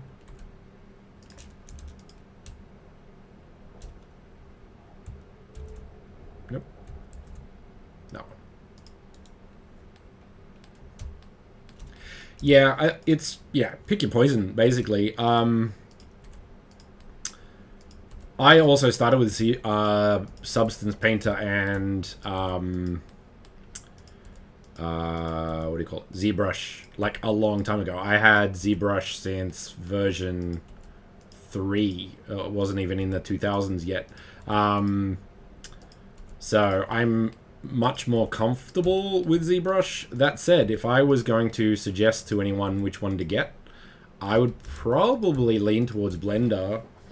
It's not as good, but if you can get good at sculpting, and some people definitely have, if you can get good at sculpting in Blender, then you don't have to leave Blender. And just that fact alone is like quite a big thing for development. So it's kind of an interesting... I think 3D is a really interesting space at the moment, because you've got so many people getting involved, and some are doing really well, e.g. Blender, and some are not. And yeah, it's just going to be really interesting, I think. It's not a case of, well, it is always going to be a case of which one's better, but there's no clear answer anymore because, yeah, pros and cons to every single option. And now there's a lot of options, so there's definitely a lot of that going on, I think.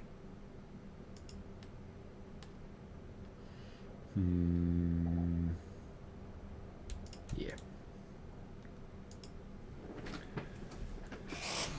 Cinema 4D, I've never used it.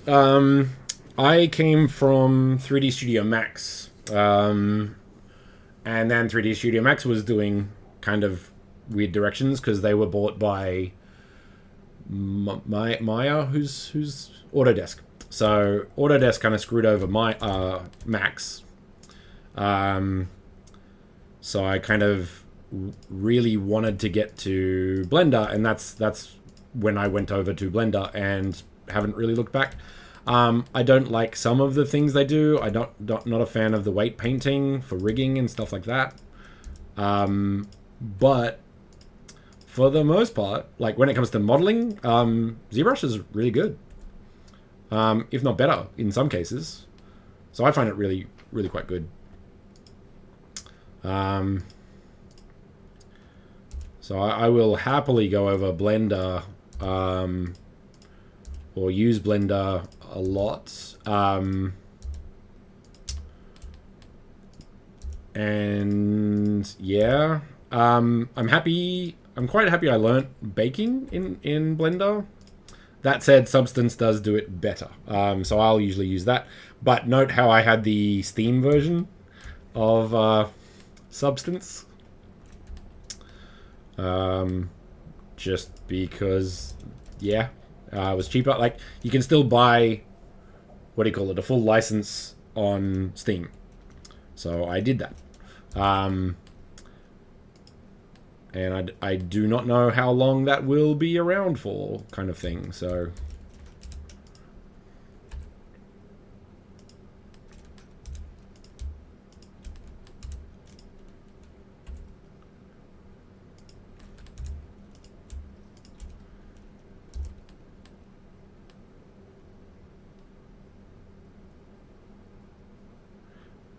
So we'll see, I guess. Not really sure. Yeah, like I was so happy because I think it was on sale actually, because Steam has billions of sales. So I think I bought it on sale, and I'm really happy I got it when I did, basically, because yeah, I don't think they're gonna really go in that direction for much longer. So we'll see. Yeah, a lot of people are like Photoshop is the best, but it's just like, come on guys, be nice.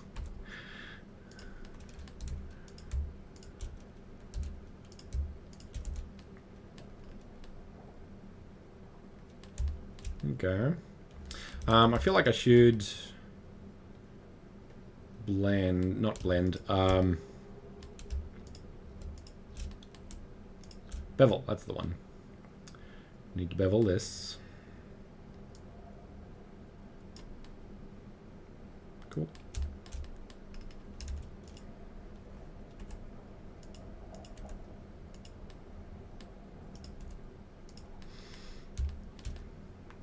Good.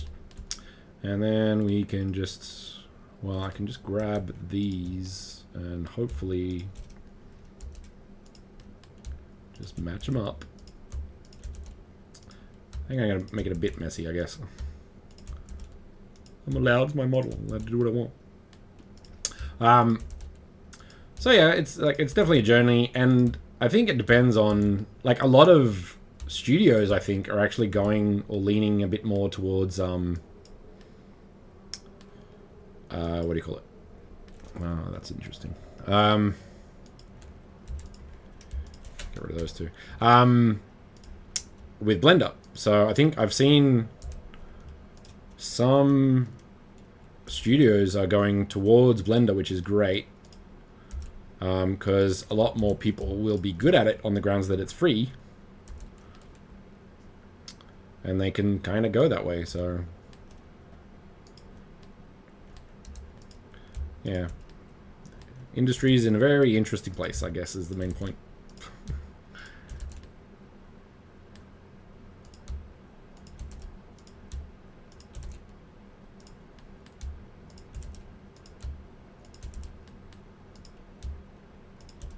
My care factor has reduced significantly. I just want to get the other side done.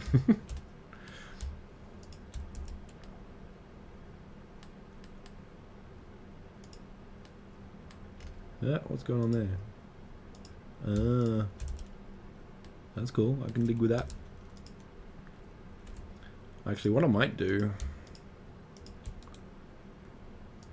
is that. Cool.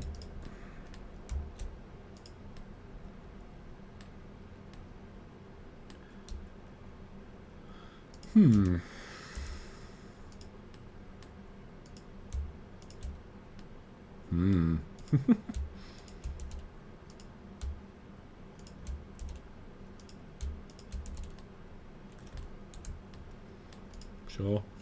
And then we want a bit of a bevel on this one as well, I think. Like so. All right.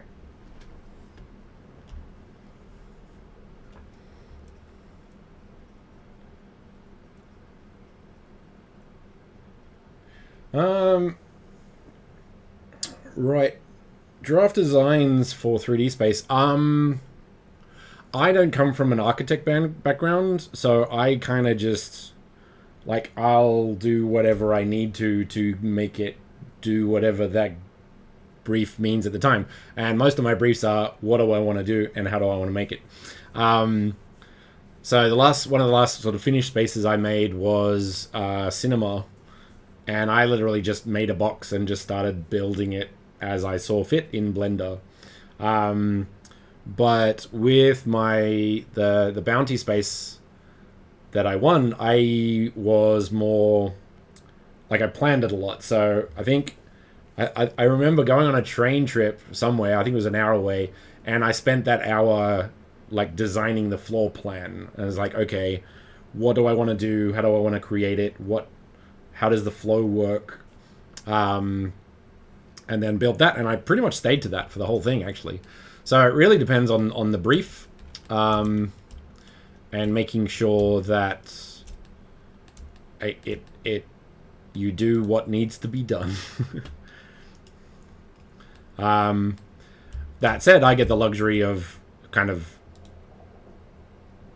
being more free to do kind of whatever I want. So, yeah.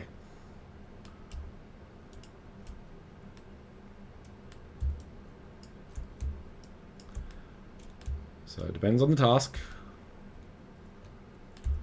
at hand. Okay, put that in there because it's a bit more hidden. Actually, I don't like that one. I'm going to put it there and there because that's even more hidden. That's line. Nah.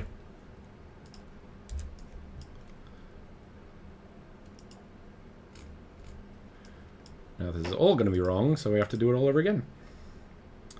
That is good though, so I'm going to kind of turn that off again. Yeah, see that's the other thing also, like if you have that sort of technology, and there's a lot of that now, like photogrammetry, if you can just photogrammetry the whole thing, doesn't matter about the poly count, doesn't matter, you get that as good as you can.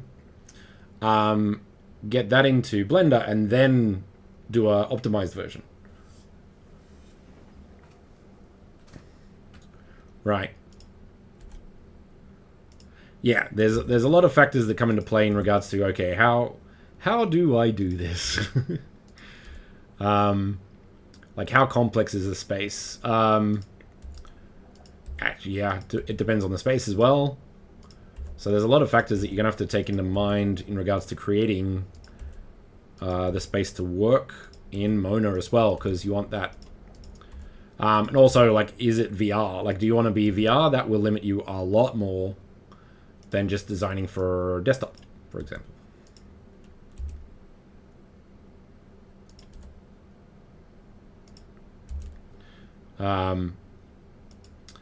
But yeah, there's definitely a lot of approaches, and every brief or every target will require different tools and techniques, and just finding what does it the fastest, because like deadlines are always a thing. Yeah, the scan will play a big part, and then I can pretty much guarantee you'll get it on the computer, and then you'll realize, okay, I need to delete this from the scan, or I need to create this as a separate object and then create that as a different asset. So what tiles? So if there's a copy of something, like say lampposts, you would scan it all, delete the lampposts, make one lamppost, and then place that around with a prefab, because that's just a better way to do that. So there's, yeah, a lot of that sort of stuff.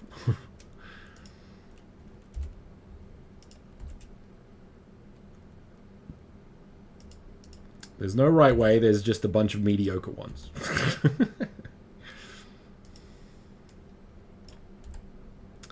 I wish you the best.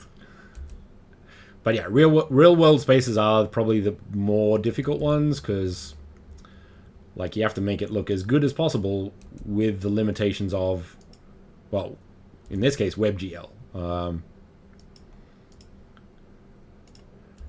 So making a space in Unreal as a client-based asset is very different from Mona. So it's interesting. Yeah. Now I just want to... Oh, that's using that already, so that's fine. So let's apply that. And export it.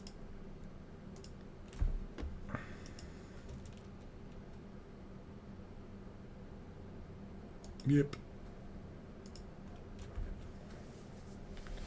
Yeah. And the thing is also there's desktop VR and then there's standalone VR, but because there's so many people, well, it's tricky. A lot of people have like a Quest 2, which is a perfectly good device, but it is a standalone device. So you're basically creating for mobile at a limitation. So you need, for VR to work well, you need at least 90 frames a second. So, and unless they're using some special thing, you need to render it twice. That said, Unity does some interesting tactics for that sort of thing. So there's a lot of that. Actually, I might be able to just do that here. Let's see how this goes.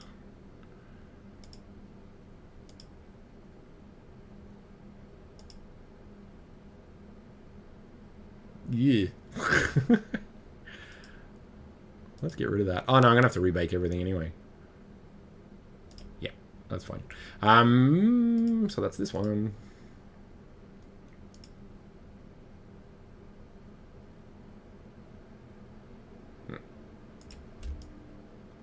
It's a masterpiece. Look at it. Let's go the same texture because I don't know. I just like it. It's cool. It's a visual representation of the history of mankind that we all see through the lens of society as a whole.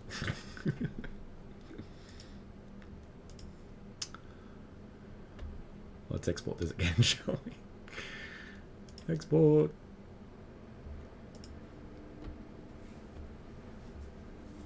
Maybe. Yeah, this is one of the pros and cons of Facebook being Facebook. The fact that, like, you are getting a cheap device, like the fact you can get like a Quest 2 for less than, well, about $500, because I got the Elite strap and all the rest of it. But they know everything about you completely. It's terrifying, but yeah.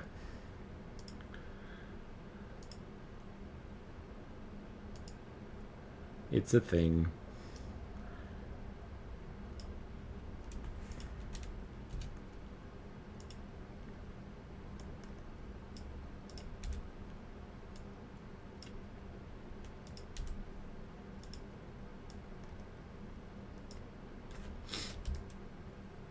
There we go. That I do, like, a lot of Mona people love that. I think I tried it once and I didn't last very, like, I need to try again, basically. So one day. And tilt brushes too is another one I would like to try. So yeah, there's a few I would like to get in there. Use VSphere, that's the one I want. At 26.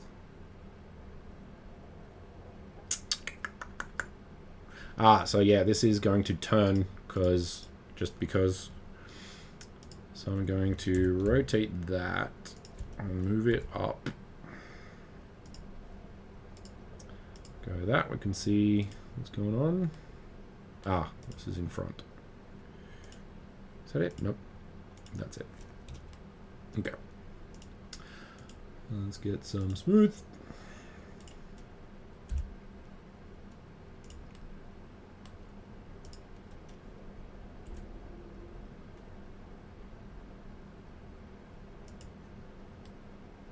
Right. Yeah, I've heard it's good. One day, I will have time. Today is not that day. Oh, this is gonna be interesting. How am I gonna do this?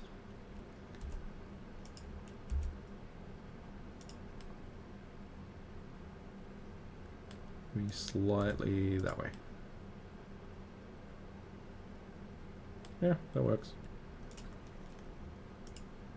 Now that one, the angle I'm gonna keep there. I'm gonna UV though.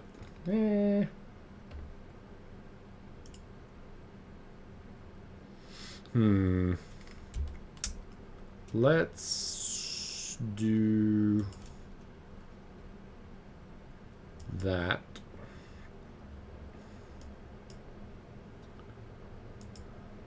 Nope, not that.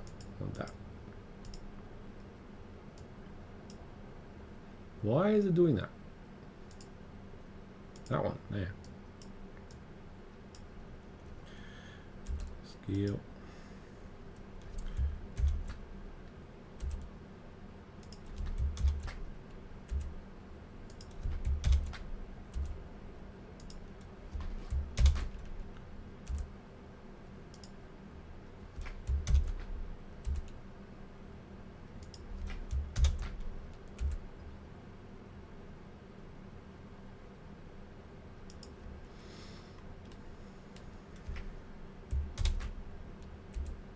No, that's good.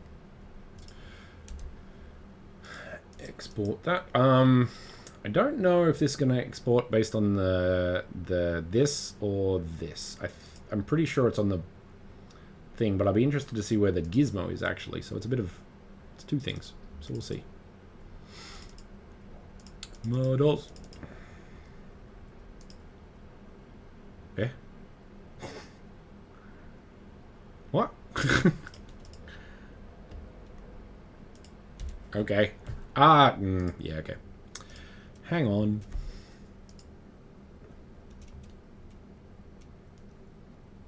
Should I do both? Yeah, why not?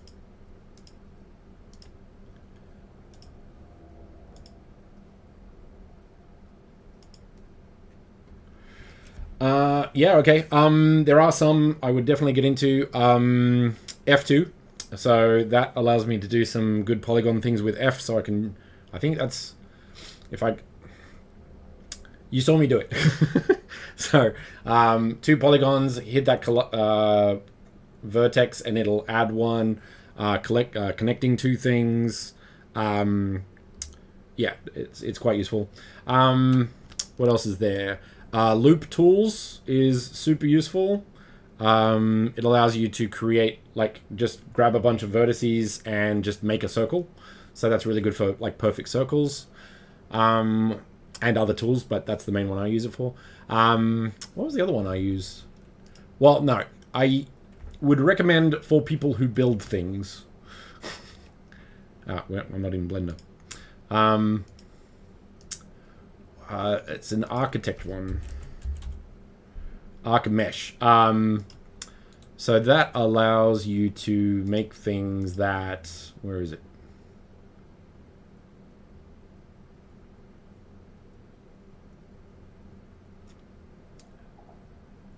Where was it? Here, Archimesh. So it allows you to make rooms, doors, windows, cabinets, shelves, columns, stairs, roofs really easily. Books, lamps, like just stuff like that. So once again, not game ready, but you could probably use it as a base and then build upwards sort of thing. So that's quite interesting. So those would be the main ones.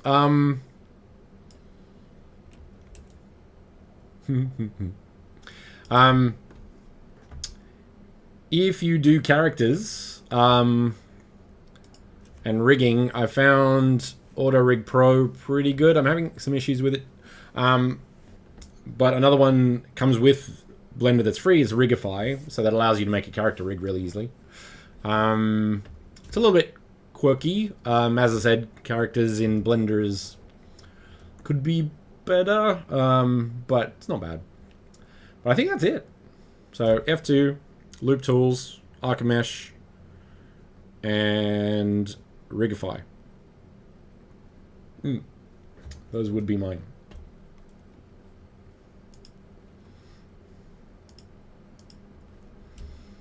kind of want to do the eye.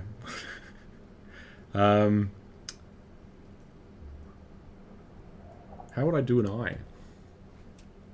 I'll just make one in Photoshop quickly.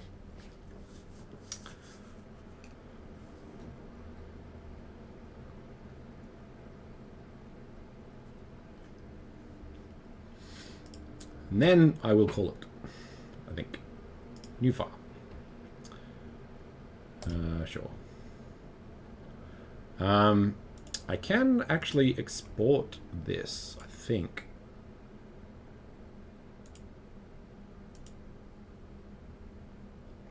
So I'm going to do that because that would be useful.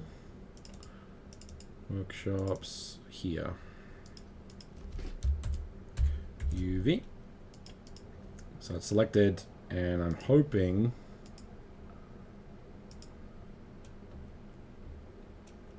yeah, I'm hoping so. That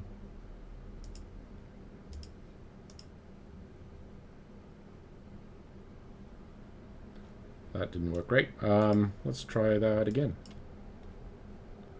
with it selected.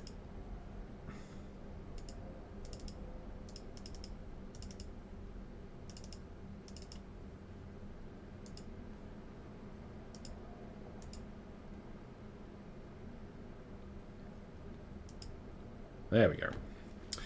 Okay, so we need an eye. How do we do eyes? What kind of eye? Tiger eye?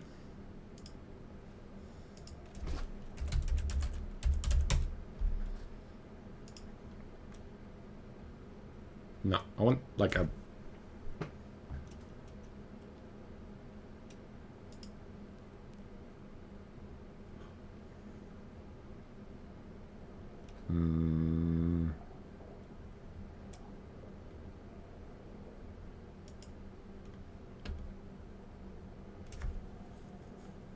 No. Alright, I'm just gonna do super quick and kind of stupid. Ah, we could do an Aerosauron. That'd be fun. Nautilus eye. What's a Nautilus eye?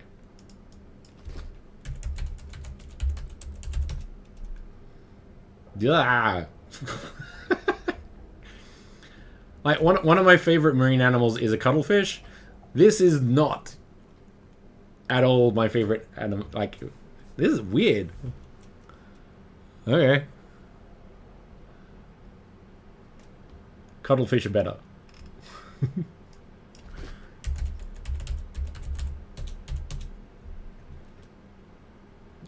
What?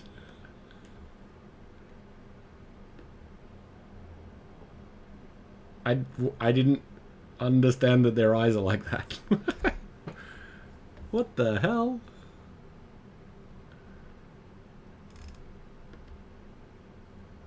What is going on? Okay.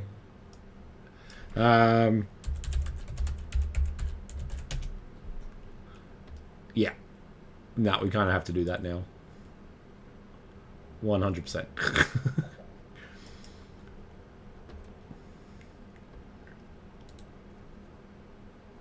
No, go away. Copy image. What do you have in mind then?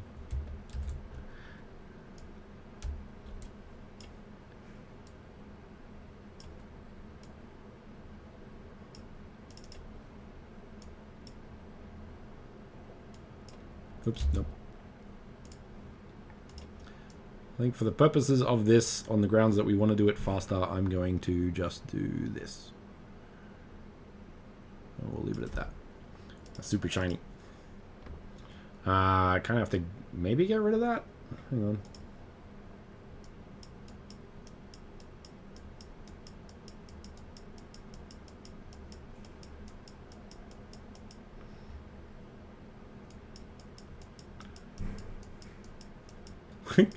More alien than the thing that was looking very alien on a Nautilus eye.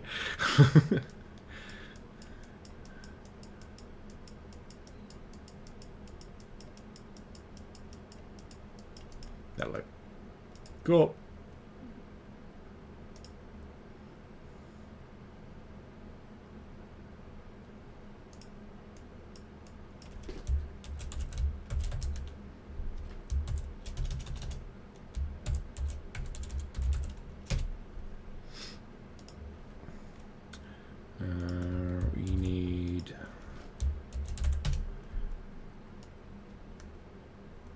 Nope.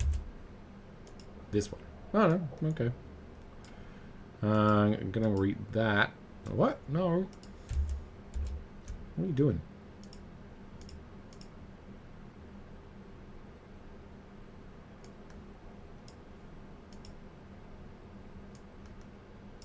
Okay. Now we're talking.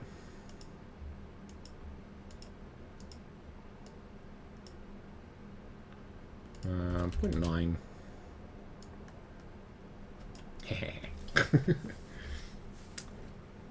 A chameleon eye. Yeah. Let's have a look.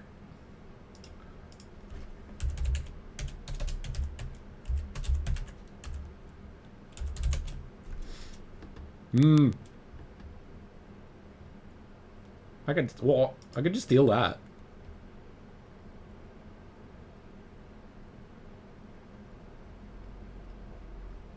That's a weird eye, though. Kind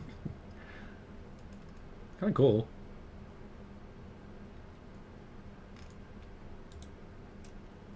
Let's give it a shot.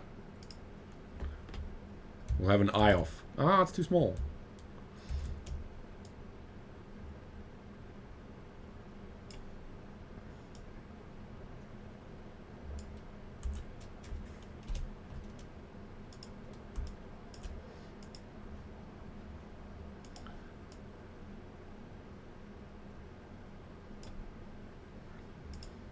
All right.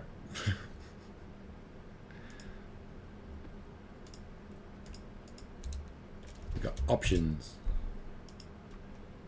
Wish you could, like, if we could do that like with a normal map, that'd be fun. Okay, so we got our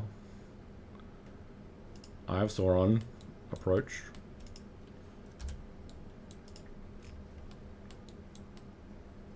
It's pretty cool. I'm gonna rotate that though a bit.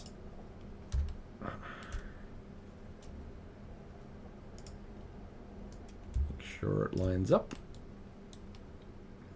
Cool. And our second example. You win. That's cool. All right. Yeah. All right.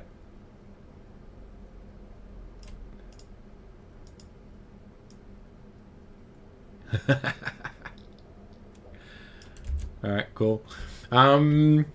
Let's animate that. Oh, that'd be cool. Do it. All right.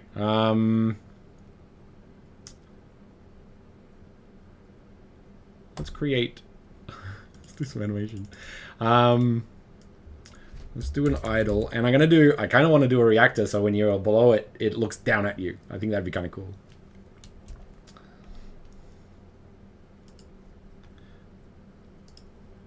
Okay, so snap, snap.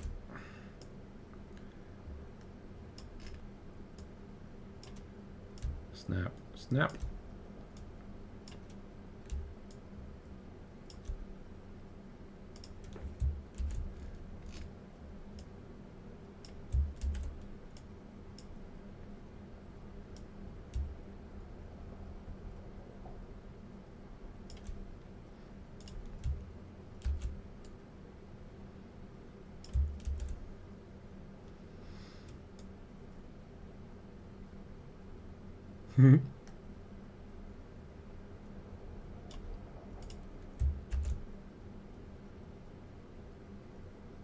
No, let's look up.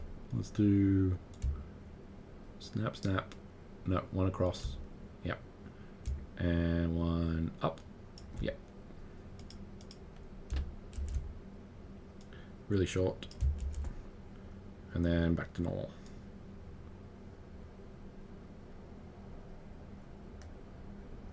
Okay, cool. Yeah, it's gone in a very certain direction, but I kind of like it. So I'm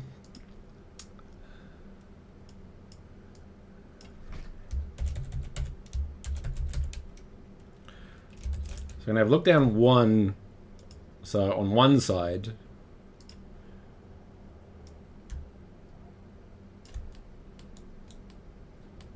There. That's cool. And then we've got a new one, which is going to be looked down to, which is going to be other side.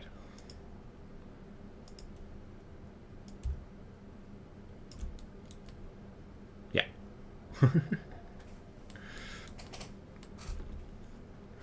All right. Let's look at Animator and Reactor, shall we? So we have our idle, and we have two look directions. Now, I think I've sort of talked about Reactor a little bit wrong, or it's been understood wrong, where Reactor isn't where the magic is, Animator is. So all Reactor does is control Animator. And I don't think I've made that very clear. So the main thing is, if you have your Animator doing things that you want it to do, Reactor can tell it to do them using parameters. So parameters are basically variables. So let's do two...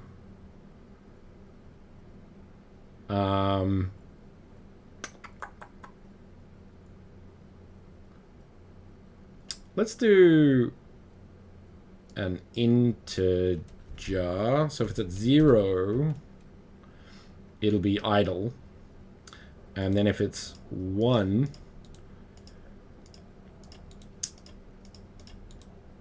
it'll go to, look at that. And then if it's 2, it'll go to this one. Now, I guess these can go to each other as well. So I kind of want those 3. Okay. So if it's idle, I can look at 2. I can also go there. And if I look 1 and someone jumps into the box, it can look 2 straight away. So that's what we want. And we do not want to call it 0. We want to do, let's say, position 0, 1, and 2. Okay, that's cool. Now, we want this to be in an artifact. So let's keep on going here.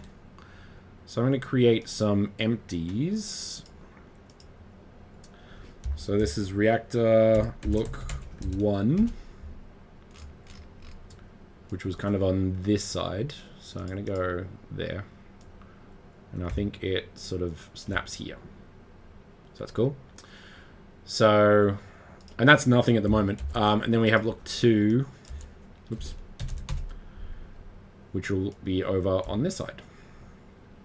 Now, I'm actually going to duplicate 1. So let's do this one first. So first we need our Reactor. So this is telling the Animator what to do. So when it enters this box collider, let's add a box collider. So you know I'm not lying.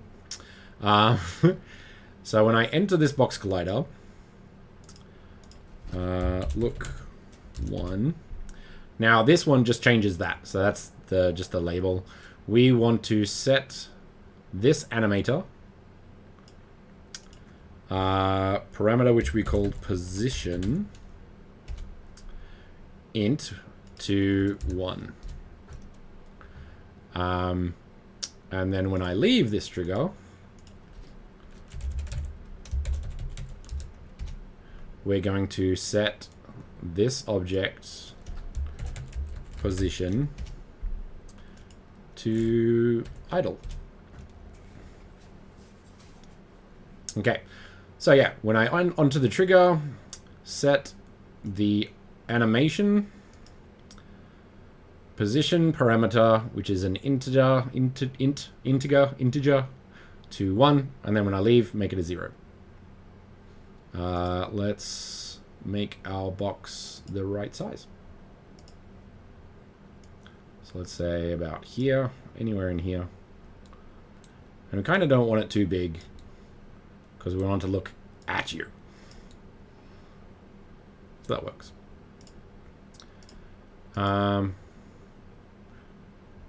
Right. There we go. All right. So we have our... because it's... Okay, yeah. This is rotated slightly. I think. Well, maybe not. Okay, anyway. So we have our 1, and now I'm going to duplicate that and put it on the other side. And let's change a couple of the variables. So that is 2. Change this to 2. That's it. Name. And that should work. Okay, let's give it a shot. It's gonna be weird. I think that's it. Yeah, let's give it a shot.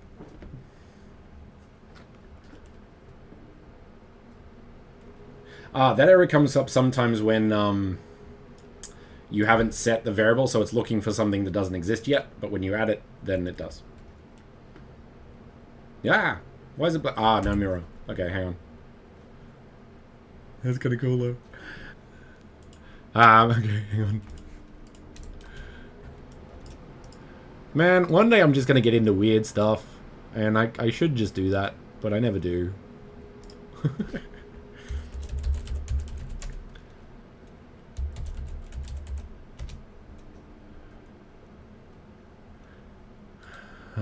Let's add a reflection probe. Just to get this in here, let's make it, well, let's make it as big as we need to.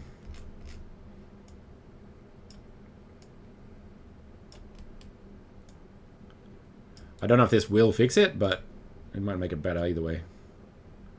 We want to move this kind of about there, maybe. We also need to bake it. Now, if I bake this, it will actually do the lighting as well. So, if you note here, there are no baked light maps, but if I do this bake, I believe... let's make it 256, because we have, like, a highly reflective eye.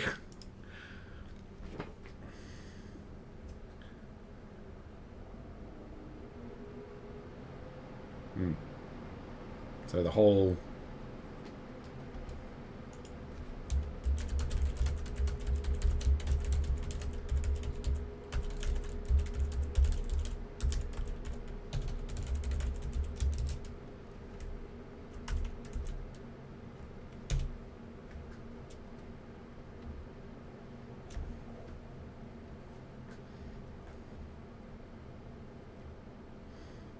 Done.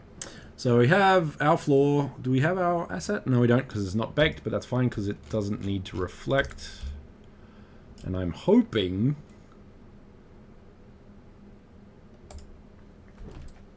that will look better.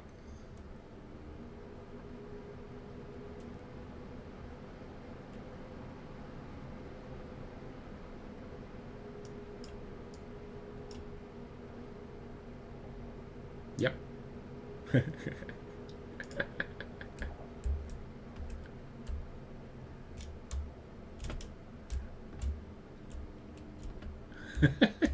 That's so weird. I think it's looping. What? Why? Hang on. It's doing something it shouldn't. Let's find out. So it's kind of... because I haven't set any of these up. Okay.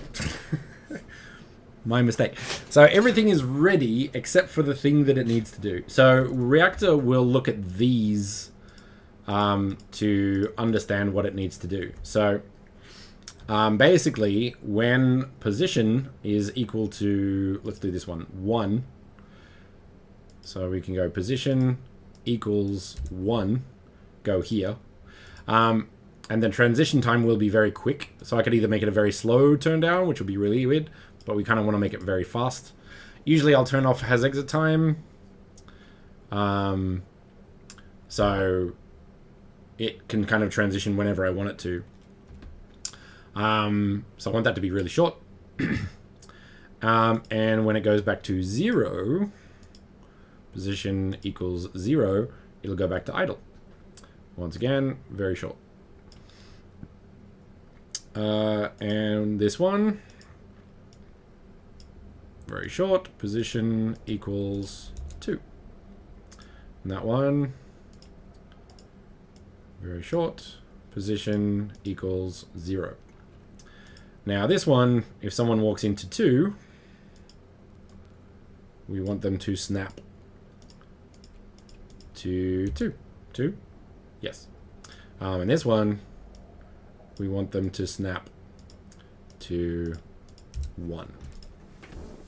So that one has a variable, and this... So we're not setting the variable, we're not changing the variable. Only change this if you know that the first idle state is different from that. And when I walk into the collider, it will set this position to 1, and then it will go there.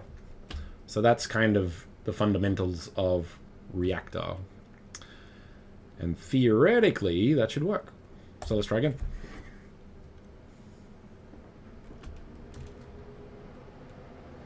So what was happening is we're basically going through those 3 because there was no reason not to. It was just going through the loop.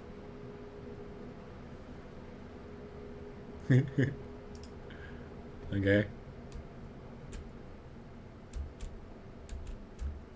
Oh, why not? Look at me. Okay, hang on. Another thing I find for troubleshooting, I will create a small asset on this object. So let's do that.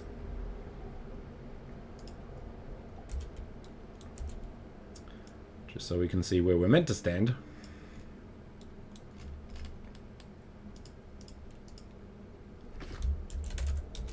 Then we can get rid of it later.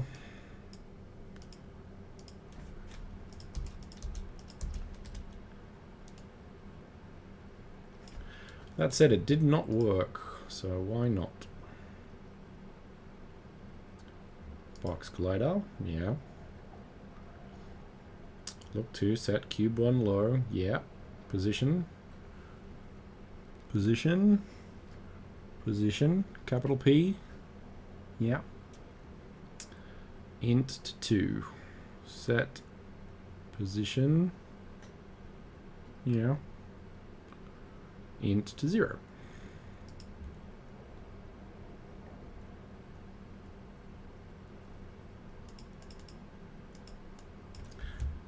I don't trust it. No, same. Okay. Int 1. That's on 1.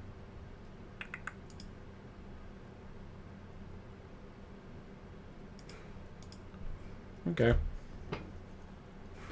Might have to look into this. If this doesn't work, it should. But it's hard to say. But yeah. Save. Playground.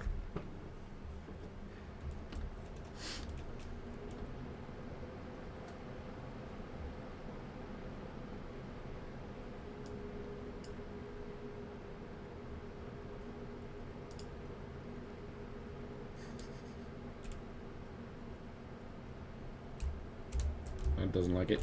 How about this one then? It looked down.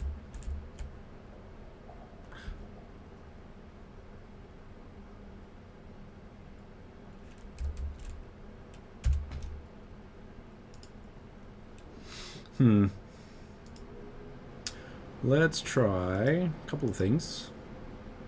Loop time.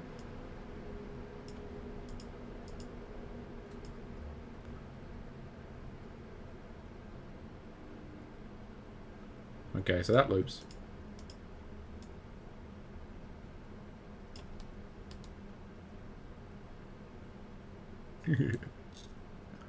Why doesn't it work?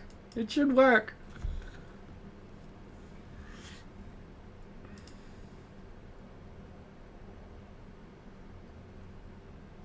Okay, let's try this. I'm going to change the animator to a Boolean.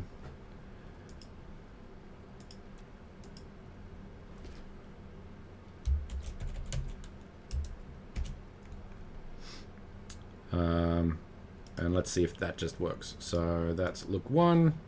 If it's true, do that. Look 1. If it's false, do that.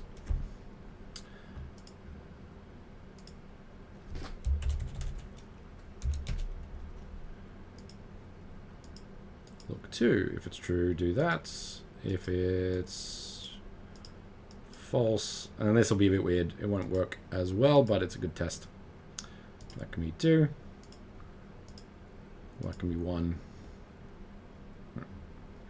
Now I have to look at these. That set cube look 1 boolean to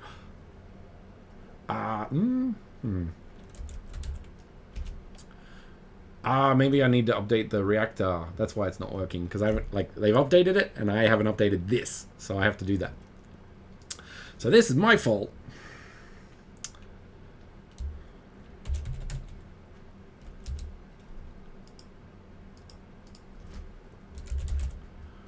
But let's give it a shot anyway. Look 2 boolean true. Look 2 boolean false. Okay. Yeah, I think it's because I didn't update the reactor thing that does the stuff. I also don't think I've been... I'm going to get rid of that just in case. Get rid of that just in case. And try again.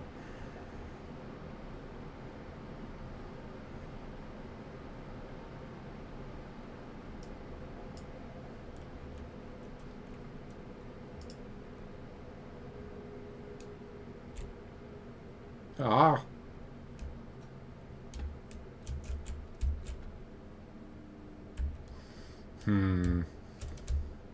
Okay. That's an interesting one. Not sure why that is. So I'm going to have to look into that. But it should work. I don't see why it isn't, but it should work. But yeah, I am going to wrap it up there. It's 1:40 in the morning, so I probably should head to bed.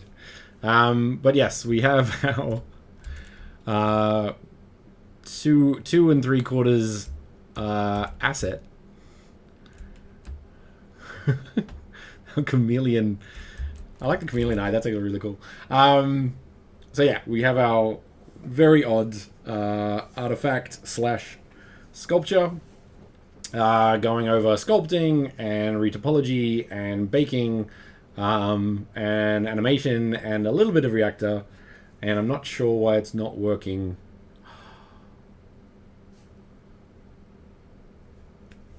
I'm gonna try something. I gotta see it. I want to make it work.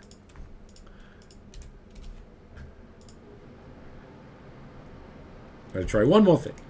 Which is always the way.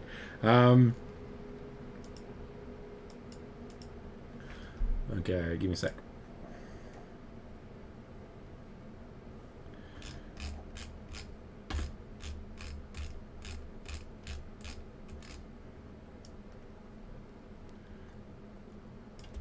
Okay, so I'm going to grab that. I'm going to open my reactor.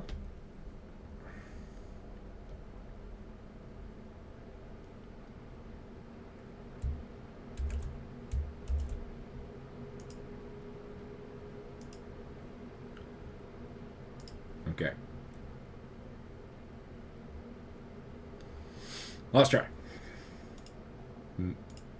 I'd like to say I promise, but no promises. I want to make it look at me.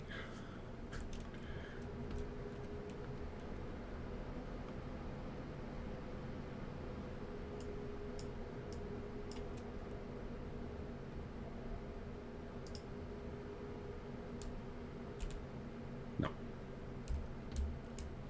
Why doesn't it work? That's so annoying. Okay. I do not know why. I should know, but I do not.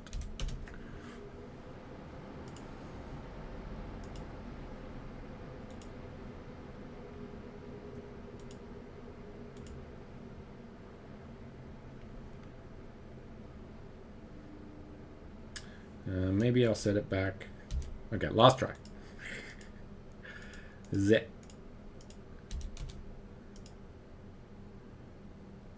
Int.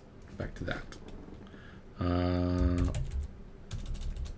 Look I'm just going to keep it super simple.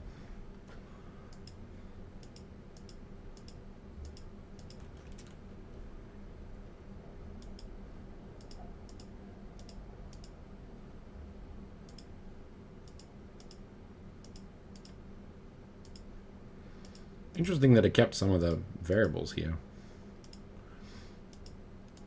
Look, oops, equals 1. Look equals 0. Okay. I bet it's something really simple too. I don't know why.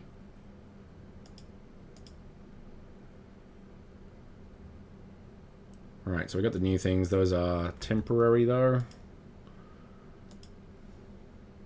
Okay. This doesn't work. Oh, no, there's a... Yep.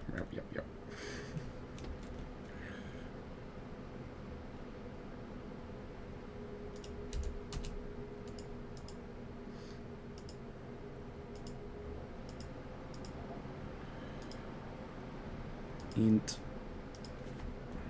1. Int 0.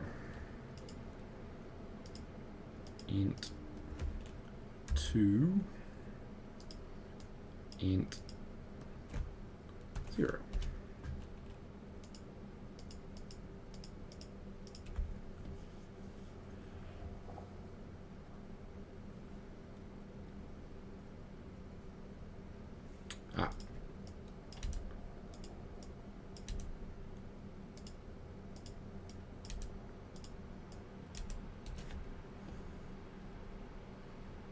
Okay. Last try. Cheers, man. I apologize for the end. It should be working. I don't know why it isn't. It's probably like one button somewhere. But yeah.